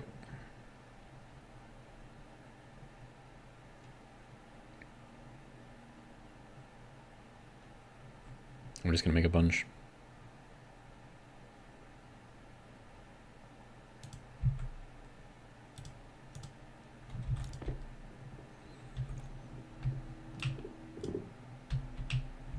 Then we need the welding torch. There we go. All right, so that is that. Good. And then we just need to tie in power here. Don't think I need to connect the data, but I'm going to connect it anyways, just because. All right. And now we can take our potato. Wait, no, we have to recycle our potato first.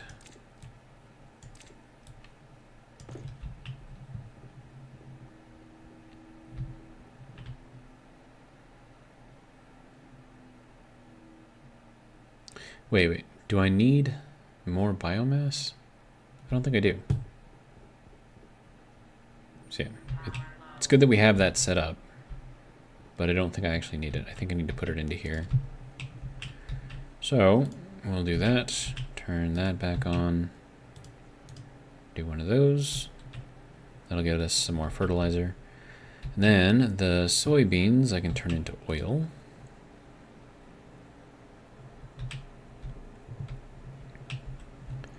All right, so you can go into there. And you can go into there. Here we go, 15 milliliters of oil. And we have 6 tomatoes. I think we need 5 to make a can of soup. Yeah, 5. Okay. Nope, that's not what I want. Make cooked tomato.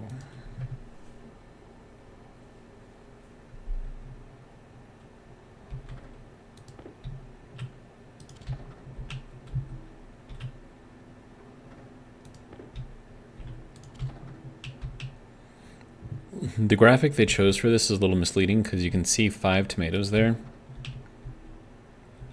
even though it's only 1 tomato.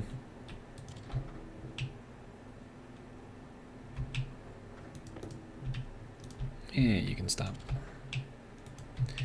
Then, tomato soup. Lovely. All right, good to go. So that can go there.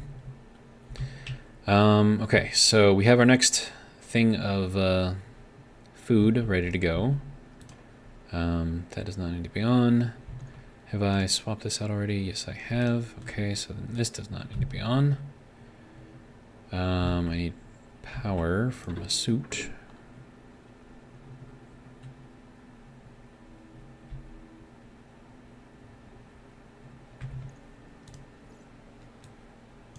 All right, so that's good there. How is our power doing here? We're not great. But we do have our other solar panel up there generating a little extra power for us, so that's good. I don't know how much that's going to matter, though. And then, how are we doing over here? We still haven't... Should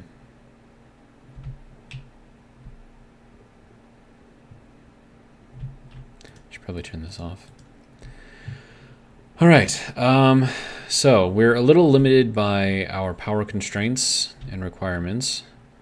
And then we're also limited mostly on just our materials. We have tons of stuff that we don't need, but we don't have enough of what we do. So, and this is going to bug me if I leave it here, so I'm going to fix that. There we go. And that would have just reset anything on this line. It's fine though. Okay, so we're at just about 4 hours in the stream. I think this is probably a decent starting or ending point. Like my brain obviously is not working anymore, so let's just do a little quick check on our water, see what kind of temperature we're at. We're at 313, which is 40 degrees. That's not bad. Yep, 39.9. So we're just about there. I don't know where the rest of it went. Oh, the rest of it's in there. Okay, that's fine. But yeah, so about 7.7, 7.8 liters. Not bad. We'll add that to our collection, I suppose. We need to wait for our oxygen to build back up again, so that's just going to require the plants to do their planting thing. And then, how are we doing over here? Right, that thing is still set. Okay. So now that has a bunch of stuff at 31 degrees, so I can open that back up. And then that should force more CO2 into the room up there, which will then force the O2 out. So that's probably why my oxygen hasn't gone up lately, because it's just building up in here because we're not increasing the pressure. And then I have the O2 filter that is pulling air out of here set to only pull if pressure in the room is above 80 or something like that. So needs CO2, otherwise it doesn't really do anything. But that is going to be about it for me. Hopefully you guys have enjoyed. And then the talk about the MIPS coding was actually rather fun and enlightening. Hopefully I can remember most of what was discussed, and then I can put it to use hopefully somewhere, somehow. Who knows? We'll see. Well, if you like what you saw, come back tomorrow. We'll do it again. It is a long weekend for me, Memorial Day weekend. I haven't decided if I'm going to do another Venus stream on Sunday night, but we will be doing one tomorrow night. So if you want to see more of this, we'll do it again. 7 p.m. Well, no, not 7 p.m. Probably 6 p.m. Central Standard Time from Freedom Land. I think that's kind of the time that I've usually been starting these things. And then if you're looking for Satisfactory Plus, that'll either be on Sunday or Monday. That one will be at 7 p.m. But yeah, so that's pretty much going to be it for me. For those of you watching in the future, time travelers, thank you for watching. I do appreciate you watching. And yeah, that's pretty much all I got. So, yeah, I think that's it.